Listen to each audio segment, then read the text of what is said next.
പ്രിയപ്പെട്ട ഉദ്യോഗാർത്ഥികളെ, കേരള ചരിത്രം നോക്കാം. ആദ്യമായിട്ട് കേരളത്തിൻ്റെ ചരിത്ര പഠനത്തിന് സഹായിച്ച വിവിധ ഉറവിടങ്ങൾ ഏതൊക്കെയാണെന്ന് നോക്കാം.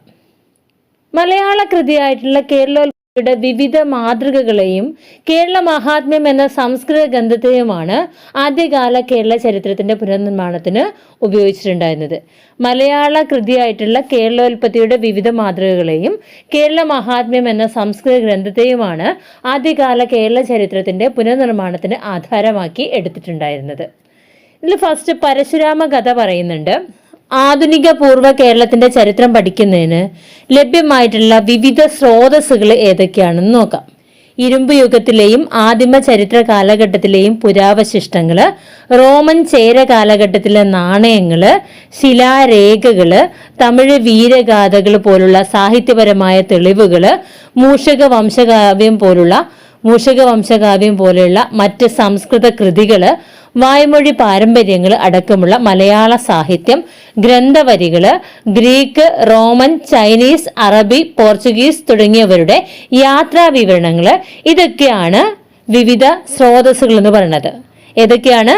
ഇരുമ്പ് യുഗത്തിലെയും ആദിമ ചരിത്ര കാലഘട്ടത്തിലെയും പുരാവശിഷ്ടങ്ങള്, റോമൻ ചേര കാലഘട്ടത്തിലെ നാണയങ്ങള്, ശിലാരേഖകള്, തമിഴ് വീരഗാഥകൾ പോലുള്ള സാഹിത്യപരമായ തെളിവുകള്, മൂഷക വംശകാവ്യം പോലെയുള്ള മറ്റ് സംസ്കൃത കൃതികള്, വായ്മൊഴി പാരമ്പര്യങ്ങളടക്കമുള്ള മലയാള സാഹിത്യം, ഗ്രന്ഥവരികള്, ഗ്രീക്ക്, റോമൻ, ചൈനീസ്, അറബി, പോർച്ചുഗീസ് തുടങ്ങിയവരുടെ യാത്രാ വിവരണങ്ങൾ, ഇതൊക്കെ കേരളത്തെക്കുറിച്ച് വിവരം കിട്ടുന്ന സ്രോതസ്സുകളാണ്. കേരളത്തെക്കുറിച്ച് പരാമർശിക്കുന്ന പുരാണങ്ങൾ ഏതൊക്കെയാണ്? വായു, മത്സ്യ, പത്മ, സ്കന്ദ, മാർക്കണ്ഡേയ പുരാണങ്ങള്. വായു, മത്സ്യ, പത്മ, സ്കന്ദ, മാർക്കണ്ഡേയ പുരാണങ്ങള്. മഹാശിലായുഗ കാലഘട്ടം എന്താണെന്ന് നോക്കാം. BC 500-നും AD 300-നും ഇടയ്ക്കുള്ള കാലഘട്ടമാണ് മഹാശിലായുഗ കാലഘട്ടം. Megalithic age. പ്രാചീന കാലത്തെ സ്മാരക രൂപങ്ങൾ അറിയപ്പെടുന്നത് മഹാശിലാ സ്മാരകങ്ങൾ എന്ന പേരിലാണ്. മഹാശിലാ സ്മാരകങ്ങൾ നിർമ്മിക്കപ്പെട്ട കാലം മഹാശിലായുഗ കാലഘട്ടം എന്ന പേരിലാണ്. പ്രാചീന ദക്ഷിണേന്ത്യയിലെ ഇരുമ്പ് യുഗം എന്നറിയപ്പെടുന്നത് മഹാശിലാ സംസ്കാര കാലഘട്ടത്തെയാണ്. പ്രാചീന കാലഘട്ടത്തിൽ ഉപയോഗിച്ചിരുന്ന പാത്രങ്ങൾ ഏതൊക്കെയാണ്? അകം കറുത്തതും പുറം ചുവന്നതുമായ മൺപാത്രങ്ങളാണ് ഉപയോഗിച്ചിട്ടുണ്ടായിരുന്നത്. അപ്പൊ പ്രാചീന കാലഘട്ടത്തിൽ ഉപയോഗിച്ചിരുന്ന പാത്രങ്ങൾ ഏതൊക്കെയാണ്? അകം കറുത്തതും പുറം ചുവന്നതുമായിട്ടുള്ള മൺപാത്രമാണ് ഉപയോഗിച്ചത്. മഹാശിലാ സ്മാരകങ്ങളിൽ നിന്ന് ലഭിച്ച ഇരുമ്പ് ഉപകരണങ്ങൾ ഏതൊക്കെയാണ്? വാള്, കുന്തം, കത്തി, ചൂണ്ടക്കൊളുത്ത്, വിളക്ക്, ആണികള്, വിളക്ക് കാല് എന്നിവയാണ്. മഹാശിലാ സ്മാരകങ്ങളിൽ നിന്ന് ലഭിച്ച ഇരുമ്പ് ഉപകരണങ്ങൾ ഏതൊക്കെയാണ്? വാള്, കുന്തം, കത്തി, ചൂണ്ടക്കൊളുത്ത്, വിളക്ക്, ആണികള്, വിളക്ക് കാല്. വയനാട് ജില്ലയിൽ സ്ഥിതി ചെയ്യുന്ന പ്രസിദ്ധമായ ശിലാഗുഹകളാണ് എടക്കൽ ഗുഹ. ഇവിടെ നിന്ന് മഹാശിലാ സംസ്കാര കാലഘട്ടത്തിലെ അവശിഷ്ടങ്ങൾ കിട്ടിയിട്ടുണ്ട്. എടക്കൽ ഗുഹ സ്ഥിതി ചെയ്യുന്ന മലനിര അമ്പുകുത്തി മല. എടക്കൽ ഗുഹ എവിടെ സ്ഥിതി ചെയ്യുന്നു? അമ്പുകുത്തി മലയിൽ, വയനാട്ടിലെ അമ്പുകുത്തി മലയിൽ സ്ഥിതി ചെയ്യുന്നു. എടക്കൽ ഗുഹ കണ്ടെത്തിയ ഇംഗ്ലീഷുകാരനാണ് ഫ്രെഡ് ഫോസറ്റ്. ഫ്രെഡ് ഫോസറ്റ് ആണ് എടക്കൽ ഗുഹ കണ്ടെത്തിയ ഇംഗ്ലീഷുകാരൻ. എടക്കൽ ഗുഹയിലെ ശിലാലിഖിതങ്ങൾ എഴുതാൻ ഉപയോഗിച്ച ലിപി ദ്രാവിഡ ബ്രഹ്മി ലിപിയാണ്. എടക്കൽ ഗുഹയിലെ ശിലാലിഖിതങ്ങൾ എഴുതാൻ ഉപയോഗിച്ച ലിപി ഏതാണ്? ദ്രാവിഡ ബ്രഹ്മി ലിപിയാണ്. ദ്രാവിഡ ബ്രഹ്മി ലിപിയാണ്. പ്രാചീന കാലത്ത് കേരളത്തിൽ നിലനിന്നിരുന്ന ശവസംസ്കാര സമ്പ്രദായങ്ങളുമായി ബന്ധപ്പെട്ട സ്മാരകങ്ങളെ അറിയപ്പെടുന്നത് കുടക്കല്ലുകൾ, മുനിയറകൾ, നന്നങ്ങാടികൾ എന്നാണ്. കുടക്കല്ലുകൾ, മുനിയറകൾ, നന്നങ്ങാടികൾ എന്നാണ്. പ്രാചീന കാലത്ത് കേരളത്തിൽ നിലനിന്നിരുന്ന ശവസംസ്കാര സമ്പ്രദായങ്ങളുമായി ബന്ധപ്പെട്ട സ്മാരകങ്ങളെ കുടക്കല്ലുകൾ, മുനിയറകൾ, നന്നങ്ങാടികൾ എന്ന പേരിൽ അറിയപ്പെടുന്നു. അപ്പൊ നന്നങ്ങാടികൾ എന്ന് പറഞ്ഞാല് പ്രാചീന കാലത്ത് മൃതാവശിഷ്ടങ്ങൾ അടക്കം ചെയ്ത വലിയ മൺഭരണികളാണ്. ബറിയൽ ഏൺസ് ആണ് നന്നങ്ങാടികൾ എന്ന് പറഞ്ഞാല്. ഈ നന്നങ്ങാടികൾ അറിയപ്പെടുന്ന മറ്റൊരു പേരാണ് മുതുമക്കത്താഴികൾ. മുതുമക്കത്താഴികൾ എന്നറിയപ്പെടുന്നത് എന്താണ്? നന്നങ്ങാടികളാണ്. യുദ്ധത്തിൽ മരിക്കുന്ന യോദ്ധാവിന്റെ ശവകുടീരത്തിൽ സ്ഥാപിക്കുന്ന കല്ലിനെയാണ് നടുക്കല്ല് അഥവാ വീരക്കല്ല് എന്ന് പറയാം. യുദ്ധത്തിൽ മരിക്കുന്ന യോദ്ധാവിന്റെ ശവകുടീരത്തിൽ സ്ഥാപിക്കുന്ന കല്ലിനെ എന്തു പറയുന്നു? വീരക്കല്ല് അല്ലെങ്കിൽ നടുക്കല്ല് എന്ന പേരിൽ അറിയപ്പെടുന്നു. പ്രാചീന തമിഴകത്ത് മൃതശരീരങ്ങൾ അടക്കം ചെയ്തതിന് മുകളിൽ നാട്ടിയിരുന്ന വിവിധ രൂപത്തിലുള്ള കല്ലുകളെ മഹാശിലകൾ എന്നറിയപ്പെട്ടു. പ്രാചീന തമിഴകത്ത് മൃതശരീരങ്ങൾ അടക്കം ചെയ്തതിന് മുകളിൽ നാട്ടിയിരുന്ന വിവിധ രൂപത്തിലുള്ള കല്ലുകളെ മഹാശിലകൾ എന്നറിയപ്പെട്ടു. കേരളത്തിൽ മഹാശിലായുഗ അവശിഷ്ടങ്ങൾ കണ്ടെത്തിയ പ്രധാന സ്ഥലങ്ങൾ ഏതൊക്കെയാണ്? ഇടുക്കിയിലും മറയൂര്, തൃശ്ശൂരില് പോർക്കളത്ത്, വയനാട്ടില് കുപ്പക്കൊല്ലി, കൊല്ലത്ത് മങ്ങാട്, പാലക്കാട് ആനക്കര.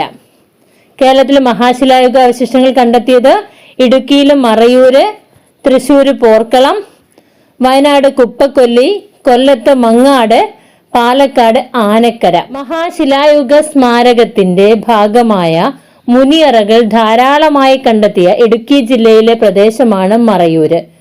മഹാശിലായുഗ സ്മാരകത്തിന്റെ ഭാഗമായിട്ടുള്ള മുനിയറകൾ ധാരാളമായി കണ്ടെത്തിയ ഇടുക്കി ജില്ലയിലെ പ്രദേശമാണ് ഇത് മറയൂര്.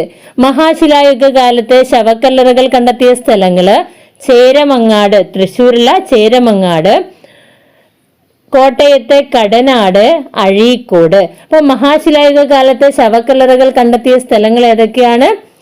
തൃശ്ശൂരിലെ ചേരമങ്ങാട്, കോട്ടയത്തെ കടനാട്, അഴീക്കോട്. കുടക്കല്ല് പറമ്പ് എന്ന് പ്രാദേശികമായി അറിയപ്പെടുന്ന മഹാശിലായുഗ പ്രദേശമാണ് ചേരമങ്ങാട്. കുടക്കല്ല് പറമ്പ് എന്ന് പ്രാദേശികമായി അറിയപ്പെടുന്ന മഹാശിലായുഗ പ്രദേശമാണ് ചേരമങ്ങാട്. പ്രാചീന കാലത്തെ ദക്ഷിണേന്ത്യൻ പ്രദേശങ്ങൾ അറിയപ്പെട്ടത് തമിഴകം എന്ന പേരിലാണ്. പ്രാചീന കാലത്തെ ദക്ഷിണേന്ത്യൻ പ്രദേശങ്ങളെ തമിഴകം എന്നറിയപ്പെട്ടു. 2020 ഏപ്രിലില് ഗവേഷകര് മെഗാലിത്തിക് റോക്കറ്റ് ചേമ്പേഴ്സ് കണ്ടെത്തിയ കേരളത്തിലെ സ്ഥലം കാസർഗോഡിലെ പേരളത്താണ്. 2020 ഏപ്രിലില് ഗവേഷകര് മെഗാലിത്തിക് റോക്കറ്റ് ചേമ്പേഴ്സ് കണ്ടെത്തിയ കേരളത്തിലെ സ്ഥലമാണ് പേരളം, കാസർഗോഡിലെ പേരളം.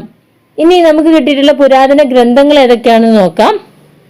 കേരളത്തെ പറ്റി പരാമർശമുള്ളതും കാലം കൃത്യമായി നിർണയിക്കപ്പെടുന്നതുമായുള്ള ഏറ്റവും പുരാതന ഗ്രന്ഥമാണ് വാർത്തികം. കേരളത്തെക്കുറിച്ച് പറയുന്നതും കാലം കൃത്യമായി നിർണയിക്കപ്പെടുന്നതുമായിട്ടുള്ള ഏറ്റവും പുരാതന ഗ്രന്ഥമാണ് ഇത് വാർത്തികം. കേരളത്തെ സംബന്ധിച്ച് പരാമർശമുള്ള പുരാതനമായ സംസ്കൃത ഗ്രന്ഥമാണ് ഐതരേയ ആരണ്യകം. AD 4-ാം നൂറ്റാണ്ടിൽ കേരള വർണ്ണന നടത്തിയ ഉത്തരേന്ത്യൻ കവിയാണ് കാളിദാസൻ. AD 4-ാം നൂറ്റാണ്ടില് കേരള വർണ്ണന നടത്തിയ ഉത്തരേന്ത്യൻ കവിയാണ് കാളിദാസൻ. അദ്ദേഹം തന്റെ രഘുവംശം എന്ന കൃതിയിലാണ് കേരളത്തെ വർണ്ണിച്ചത്. AD 4-ാം നൂറ്റാണ്ടിൽ കേരള വർണ്ണന നടത്തിയ ഉത്തരേന്ത്യൻ കവിയാണ് കാളിദാസൻ. അദ്ദേഹം തന്റെ രഘുവംശം എന്ന കൃതിയിലാണ് കേരള വർണ്ണന നടത്തിയത്. സംസ്കൃത സാഹിത്യത്തില് കേരള ചരിത്രത്തിന് പ്രാധാന്യമുള്ള ആദ്യ കൃതികള് തപതി സംവരണം, സുഭദ്രാധനജ്ഞയം എന്ന് പറഞ്ഞ നാടകം. തപതി സംവരണം, സുഭദ്രാധനജ്ഞയം എന്നീ കൃതികൾ എഴുതിയത് കുലശേഖര ആഴ്വാരാണ്. സ്ഥാണുരവിയുടെ സദസ്യനും ജ്യോതിശാസ്ത്രജ്ഞനുമായുള്ള പണ്ഡിതനായിരുന്നു ശങ്കരനാരായണൻ. ജ്യോതിശാസ്ത്ര പണ്ഡിതനുമായിരുന്നു ശങ്കരനാരായണൻ. കുലശേഖര ആഴ്വാരുടെയും രാജശേഖര വർമ്മയുടെയും ശങ്കരാചാര്യരുടെയും സമകാലികരായിരുന്നു. AD 869 അദ്ദേഹം രചിച്ച ഗ്രന്ഥമാണ് ശങ്കരനാരായണീയം. AD 869 അദ്ദേഹം രചിച്ച ഗ്രന്ഥമാണ് ശങ്കരനാരായണീയം. സ്ഥാണുരവിയുടെ 25-ാം ഭരണവർഷത്തിലാണ് ശങ്കരനാരായണീയം രചിച്ചിട്ടുള്ളത്. സ്ഥാണുരവിയുടെ 25-ാം ഭരണവർഷത്തിലാണ് ശങ്കരനാരായണീയം എഴുതിയത്. സ്ഥാണുരവിയുടെ കാലഘട്ടം ഈ ഗ്രന്ഥത്തില് കൃത്യമായിട്ട് പറയുന്നുണ്ട്. AD 869 ശങ്കരനാരായണൻ രചിച്ച ഗ്രന്ഥമാണ് ശങ്കരനാരായണീയം. കുലശേഖര ആഴ്വാരുടെയും രാജശേഖര വർമ്മയുടെയും ശങ്കരാചാര്യരുടെയും സമകാലീനായിരുന്നു അദ്ദേഹം. സ്ഥാണുരവിയുടെ കാലഘട്ടത്തെക്കുറിച്ചാണ് അദ്ദേഹം ഇതിലെഴുതിയത്. സ്ഥാണുരവിയുടെ 25-ാം ഭരണവർഷത്തിലാണ് ശങ്കരനാരായണീയം എഴുതിയത്. കുലശേഖരന്റെ സദസ്യനായിരുന്ന വാസുദേവ ഭട്ടതിരിയുടെ രചനയാണ് യമക കാവ്യങ്ങൾ.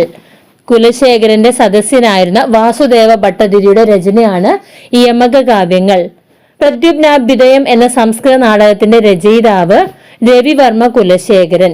പ്രദ്യുമ്നാഭ്യുദയം എന്ന സംസ്കൃത നാടകത്തിന്റെ രചയിതാവ് ആരാണ്? രവിവർമ്മ കുലശേഖരൻ. അദ്ദേഹത്തിന്റെ കാലഘട്ടം 1299 മുതൽ 1314 വരെയാണ്. ശ്രീ പത്മനാഭസ്വാമി ക്ഷേത്രത്തിലെ ഉത്സവത്തിന് അരങ്ങേറാൻ വേണ്ടി രചിക്കപ്പെട്ട നാടകമാണ് പ്രത്യുജ്ഞാഭ്യുദയം. പ്രത്യുജ്ഞാഭ്യുദയം എന്താണ്? ശ്രീ പത്മനാഭസ്വാമി ക്ഷേത്രത്തിലെ ഉത്സവത്തിന് അരങ്ങേറാൻ വേണ്ടി രചിക്കപ്പെട്ട നാടകം. രവിവർമ്മ കുലശേഖരന്റെ പ്രതിഭാവിലാസത്തെ പ്രകടമാകുന്ന രചനയാണ് ഇത്. അലങ്കാര സർവസ്വ എന്ന വ്യാഖ്യാനത്തിന്റെ രചയിതാവ്. അലങ്കാര സർവസ്വ എന്ന വ്യാഖ്യാനത്തിന്റെ രചയിതാവ് ആരാണ്? സമുദ്രബന്ധൻ. സമുദ്രബന്ധൻ ആരായിരുന്നു? രവിവർമ്മ കുലശേഖരന്റെ സദസ്യനാണ്. അദ്ദേഹമാണ് അലങ്കാര സർവസ്വ എന്ന വ്യാഖ്യാനം രചിച്ചത്. ശുഗസന്ദേശത്തിന്റെ രചയിതാവ് ലക്ഷ്മിദാസനാണ്. ശുഗസന്ദേശം ലക്ഷ്മിദാസൻ. ശുഗസന്ദേശം ലക്ഷ്മിദാസൻ. എന്താ ശുഗസന്ദേശം എന്ന് പറഞ്ഞാല് 14ാം ശതകത്തിന്റെ പൂർവാർദ്ധത്തിൽ എഴുതിയ രചനയാണ്. നായകൻ സന്ദേശവാഹകനായ ശുഗത്തിന് രാമേശ്വരം മുതൽ തൃക്കണ്ണാമതിലകം വരെയുള്ള മാർഗം പറഞ്ഞു കൊടുക്കുന്ന കൂട്ടത്തിൽ തിരുവനന്തപുരം, കൊല്ലം, തിരുവല്ല, കടുത്തുരുത്തി, തൃപ്പൂണിത്തുറ, തൃക്കരിയൂർ, മഹോദയപുരം, തൃക്കണ്ണാമതിലകം എന്നീ സ്ഥലങ്ങളെ കുറിച്ച് വർണ്ണിക്കുന്നുണ്ട്. ഇതിലെ കഥാനായകന് സന്ദേശവാഹകനായ ശുഗത്തിന് രാമേശ്വരം മുതൽ തൃക്കണ്ണാമതിലകം വരെയുള്ള മാർഗം പറഞ്ഞു കൊടുക്കുന്ന കൂട്ടത്തില് തിരുവനന്തപുരം, കൊല്ലം, തിരുവല്ല, കടുത്തുരുത്തി, തൃപ്പൂണിത്തുറ, തൃക്കരിയൂർ, മഹോദയപുരം, തൃക്കണ്ണാമതിലകം എന്നീ സ്ഥലങ്ങൾ പറയുന്നുണ്ട്. പെരിയാറും മഹോദയപുര സുന്ദരിമാരുടെ ലീലാവിലാസങ്ങളും ഇതിൽ വർണ്ണനാ വിഷയമാകുന്നുണ്ട്. ഇതെന്താണ്? കേരളത്തെ കുറിച്ചുള്ള വർണ്ണനയുടെ ഭാഗമാണ്. പെരുമ്പടപ്പ് സ്വരൂപത്തിലെ രാജാക്കന്മാരെ കുറിച്ചുള്ള അറിവ് നൽകുന്ന രചനകളാണ് വിടനിദ്രാബാണം, ശിവവിലാസം. പെരുമ്പടപ്പ് സ്വരൂപത്തിലെ രാജാക്കന്മാരെ കുറിച്ചുള്ള അറിവ് നൽകുന്ന രചനകളാണ് വിടനിദ്രാബാണം, ശിവവിലാസം. പെരുമ്പടപ്പ് സ്വരൂപത്തിലെ രാജാക്കന്മാരെ കുറിച്ചുള്ള അറിവ് നൽകുന്ന രചനകളാണ് വിടനിദ്രാബാണം, ശിവവിലാസം. മണിപ്രവാളത്തിന്റെ ലക്ഷണ ഗ്രന്ഥം ലീലാതിലകം. മണിപ്രവാളത്തിന്റെ ലക്ഷണ ഗ്രന്ഥം ഏതാണ്? ലീലാതിലകം. വേണാടു രാജാവായ ചേര ഉദയ മാർത്താണ്ഡവർമ്മയെയും യുവരാജാവായ രവിവർമ്മയെയും കുറിച്ച് എഴുതിയതാണ് ലീലാതിലകം. ലീലാതിലകം മണിപ്രവാളത്തിന്റെ ലക്ഷണ ഗ്രന്ഥമാണേത്? ലീലാതിലകം. ലീലാതിലകം എഴുതാൻ ഉപയോഗിച്ച ഭാഷ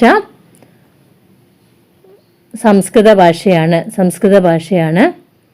കോകില സന്ദേശത്തിന്റെ രചയിതാവ് ഉദ്ദണ്ഡ ശാസ്ത്രികളാണ്. കോകില സന്ദേശം ഉദ്ദണ്ഡ ശാസ്ത്രികളാണ്. കോഴിക്കോട്ടെ മാനവിക്രമൻ നമ്പൂതിരിപ്പാടിന്റെ സദസ്യനായിരുന്നു ഉദ്ദണ്ഡ ശാസ്ത്രി. കോഴിക്കോട്ടെ മാനവിക്രമൻ നമ്പൂതിരിപ്പാടിന്റെ സദസ്യനായിരുന്നു ഉദ്ദണ്ഡ ശാസ്ത്രി. കോകില സന്ദേശം എന്ന് പറഞ്ഞാല് തിരുനെല്ലി, തളിപ്പറമ്പ്, തൃച്ചംബരം, തൃപ്പങ്ങോട്, തിരുനാവായ എന്നിങ്ങനെ ഉത്തര കേരളത്തിലുള്ള തീർത്ഥാടന കേന്ദ്രങ്ങളെ കുറിച്ച് പറയുന്നതാണ് കോകില സന്ദേശം. സാമൂതിരിപ്പാടിന്റെ ഭരണത്തിന് കീഴിൽ വാണിജ്യത്തിനുണ്ടായ വികാസത്തെ പറ്റിയും കോഴിക്കോട് തുറമുഖത്ത് തിങ്ങിക്കിടക്കുന്ന കപ്പലുകളെ കുറിച്ചും മാമാങ്കത്തെ കുറിച്ചും പറയുന്നതാണ് കോകില സന്ദേശം. എഴുതിയത് ഉദ്ദണ്ഡ ശാസ്ത്രികളാണ്. അദ്ദേഹം കോഴിക്കോട്ടെ മാനവിക്രമൻ നമ്പൂതിരിപ്പാടിന്റെ സദസ്യനായിരുന്നു. തിരുനെല്ലി, തളിപ്പറമ്പ്, തൃച്ചംബരം, തൃപ്പങ്ങോട്, തിരുനാവായ എന്നിങ്ങനെ ഉത്തര കേരളത്തിലുള്ള തീർത്ഥാടന കേന്ദ്രങ്ങളെ കുറിച്ചാണ് ഇതിൽ പറയുന്നത്. സാമൂതിരിപ്പാടിന്റെ ഭരണത്തിന് കീഴിലെ വാണിജ്യത്തിനുണ്ടായ വികാസത്തെ പറ്റിയും കോഴിക്കോട് തുറമുഖത്ത് തിങ്ങിക്കിടക്കുന്ന കപ്പലുകളെ കുറിച്ചും മാമാങ്കത്തെ കുറിച്ചുമൊക്കെ ഇതില് പറയുന്നുണ്ട്. ശിവവിലാസത്തിന്റെ രചയിതാവ് ദാമോദര ചാക്യാർ. ശിവവിലാസം ആരാണ്? ദാമോദര ചാക്യാർ. ശിവവിലാസം ദാമോദര ചാക്യാരാണ്. 16ാം ശതകത്തിൽ നിലനിന്നിരുന്ന പൗരനീതിയുടെയും ദണ്ഡവിധങ്ങളുടെയും നിയമസംഹിതയെക്കുറിച്ചും അറിവ് നൽകുന്ന കൃതിയാണ് വ്യവഹാരമാല. 16ാം ശതകത്തിൽ നിലനിന്നിരുന്ന പൗരനീതിയുടെയും ദണ്ഡവിധങ്ങളുടെയും നിയമസംഹിതയെക്കുറിച്ചും അറിവ് നൽകുന്ന കൃതിയാണ് വ്യവഹാരമാല. കൊച്ചിയുടെ മധ്യകാല ചരിത്രത്തെ പറ്റി അറിവ് നൽകുന്ന നാടകങ്ങളാണ് രാമവർമ്മ വിലാസം, രത്നകേതൂദയം. ബാലകവിയാണ് രത്നകേതൂദയം രചിച്ചത്. കൊച്ചിയുടെ മധ്യകാല ചരിത്രത്തെ പറ്റി അറിവ് നൽകുന്ന നാടകങ്ങളാണ് രാമവർമ്മ വിലാസം, രത്നകേതൂദയം. ബാലകവിയാണ് രത്നകേതൂദയം രചിച്ചത്. പോർച്ചുഗീസ് കാലഘട്ടത്തിൽ കൊച്ചി വാണിരുന്നവരിൽ ഏറ്റവും പ്രാപ്തനായിരുന്ന കേശവരാമവർമ്മയുടെ കഥ 5 അങ്കണങ്ങളിലായി വർണ്ണിക്കുന്ന രചനയാണ് രാമവർമ്മ വിലാസം. പോർച്ചുഗീസ് കാലഘട്ടത്തിൽ കൊച്ചി വാണിരുന്നവരിൽ ഏറ്റവും പ്രാപ്തനായിരുന്ന കേശവരാമവർമ്മയുടെ കഥ 5 അങ്കണങ്ങളിലായിട്ട് വർണ്ണിക്കുന്നതാണ് രാമവർമ്മ വിലാസം. മാർത്താണ്ഡവർമ്മയുടെ ആസ്ഥാന കവിയാണ് കൃഷ്ണശർമ്മ. മാർത്താണ്ഡവർമ്മയുടെ ആസ്ഥാന കവി കൃഷ്ണശർമ്മ. മാർത്താണ്ഡവർമ്മയെയും അദ്ദേഹത്തിന്റെ നേട്ടങ്ങളെയും പ്രതിപാദിക്കുന്ന കൃഷ്ണശർമ്മയുടെ രചനയാണ് ശ്രീ പത്മനാഭചരിതം.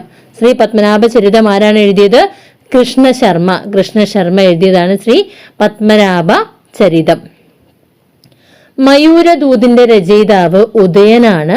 മയൂരദൂത് ഉദയൻ, സുഭഗ സന്ദേശം നാരായണൻ, കാമസന്ദേശം മാതൃദത്തൻ, ഭ്രമര സന്ദേശം വാസുദേവൻ. സംസ്കൃത കാവ്യമാണ് ഭ്രമര സന്ദേശം. മൂഷകവംശ കാവ്യത്തെക്കുറിച്ച് നോക്കാം. ചരിത്രപരമായി പ്രാധാന്യം അർഹിക്കുന്ന ആദ്യത്തെ കേരളീയ കൃതിയാണ് മൂഷകവംശം. ഈ മൂഷകവംശം എഴുതിയതാരാണ്? അതുലനാണ്. 11ാം നൂറ്റാണ്ടിലാണ് രചിക്കപ്പെട്ടത്. 6ാം നൂറ്റാണ്ട് മുതൽ 11ാം നൂറ്റാണ്ട് വരെ കോലത്തുനാട് ഭരിച്ചിരുന്ന മൂഷക രാജവംശത്തിലെ രാമഘടൻ മുതൽ ശ്രീകണ്ഠൻ വരെയുള്ള 119ഓളം രാജാക്കന്മാരുടെ ഭരണകാലമാണ് മൂഷകവംശ കാവ്യത്തില് വിവരിക്കുന്നത്. കണ്ണൂർ ജില്ലയിലെ ഏഴിമലയിലെ മൂഷകവംശ പരമ്പരയെക്കുറിച്ച് സംസ്കൃതത്തിൽ രചിക്കപ്പെട്ട ഒരു അർദ്ധചരിത്ര ദിനവൃത്താന്തമാണ് 15 അധ്യായങ്ങൾ ഉൾക്കൊള്ളുന്ന മൂഷകവംശ കാവ്യം. കണ്ണൂർ ജില്ലയിലെ ഏഴിമലയിലെ മൂഷകവംശ പരമ്പരയെക്കുറിച്ച് സംസ്കൃതത്തിൽ രചിക്കപ്പെട്ട ഒരു അർദ്ധചരിത്ര ദിനവൃത്താന്തമാണ് 15 അധ്യായങ്ങൾ ഉൾക്കൊള്ളുന്ന മൂഷകവംശ കാവ്യം. ഇന്ത്യയിലെ ഏറ്റവും ആദ്യത്തെ ചരിത്രപരമായ ദിനവൃത്താന്തമെന്ന് പറയപ്പെടുന്ന കൽഹണന്റെ രാജതരംഗിണിയും ഇതിന്റെ ഒരു നൂറ്റാണ്ട് മുമ്പാണ് എഴുതപ്പെട്ടത്. ഇന്ത്യയിലെ ഏറ്റവും ആദ്യത്തെ ചരിത്രപരമായ ദിനവൃത്താന്തമാണ് ഇത് കൽഹണന്റെ രാജതരംഗിണി.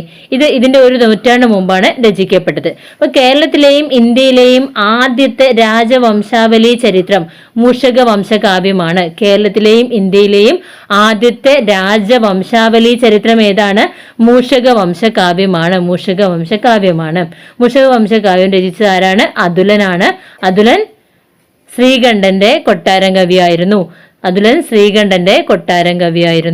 മേൽപ്പത്തൂർ നാരായണ ഭട്ടതിരി, അദ്ദേഹത്തിന്റെ ഗ്രന്ഥമാണ് പ്രക്രിയാ സർവസ്വം, വ്യാകരണ ഗ്രന്ഥമാണ്. മേൽപ്പത്തൂർ നാരായണ ഭട്ടതിരിയുടെ ഗ്രന്ഥമാണ് ഏത്? പ്രക്രിയാ സർവസ്വം, വ്യാകരണ ഗ്രന്ഥമാണ്. ദേവനാരായണ പ്രശസ്തി, മാനവിക്രമ പ്രശസ്തി, ഗോശ്രീ നഗരവർണ്ണന, വീരകേരള പ്രശസ്തി, ഇതൊക്കെ പ്രശസ്തി കാവ്യങ്ങളാണ്. ദേവനാരായണ പ്രശസ്തി, മാനവിക്രമ പ്രശസ്തി, ഗോശ്രീ നഗരവർണ്ണന, വീരകേരള പ്രശസ്തി, ഇതൊക്കെ ആരുടെയാണ്? മേൽപ്പത്തൂർ നാരായണ ഭട്ടതിരിയുടേതാണ്. ബാലമാർത്താണ്ഡ വിജയത്തിന്റെ രചയിതാവാരാണ്? ദേവരാജനാണ്. ദേവരാജന്റേതാണ് ഇത്? ബാലമാർത്താണ്ഡ വിജയം. മാർത്താണ്ഡവർമ്മയുടെ തൃപ്പടിദാനത്തെയും അദ്ദേഹത്തിന്റെ ഭരണവുമായി ബന്ധപ്പെട്ട മറ്റു സംഭവങ്ങളെയും 5 അംഗങ്ങളിൽ അവതരിപ്പിക്കുന്നതാണ് ഏത്? ബാലമാർത്താണ്ഡ വിജയം എന്ന് പറഞ്ഞ നാടകം രചിച്ചത് ദേവരാജനാണ്. ദേവരാജൻ മാർത്താണ്ഡവർമ്മയുടെ തൃപ്പടിദാനത്തെയും അദ്ദേഹത്തിന്റെ ഭരണവുമായി ബന്ധപ്പെട്ട മറ്റു സംഭവങ്ങളെയും 5 അംഗങ്ങളിൽ ആവിഷ്കരിച്ച നാടകമാണിത്. ധർമ്മരാജയുമായി ബന്ധപ്പെട്ട രചനകൾ ഏതൊക്കെയാന്ന് നോക്കാം. രാമവർമ്മ യശോഭൂഷണം, സദാശിവദീക്ഷിതരുടെ രാമവർമ്മ യശോഭൂഷണം, രാമവർമ്മ യശോഭൂഷണം. അശ്വതി തിരുനാളിന്റെ വഞ്ചി മഹാരാജസ്തവം, കല്യാണ സുബ്രഹ്മണ്യന്റെ അലങ്കാരഭൂഷണം,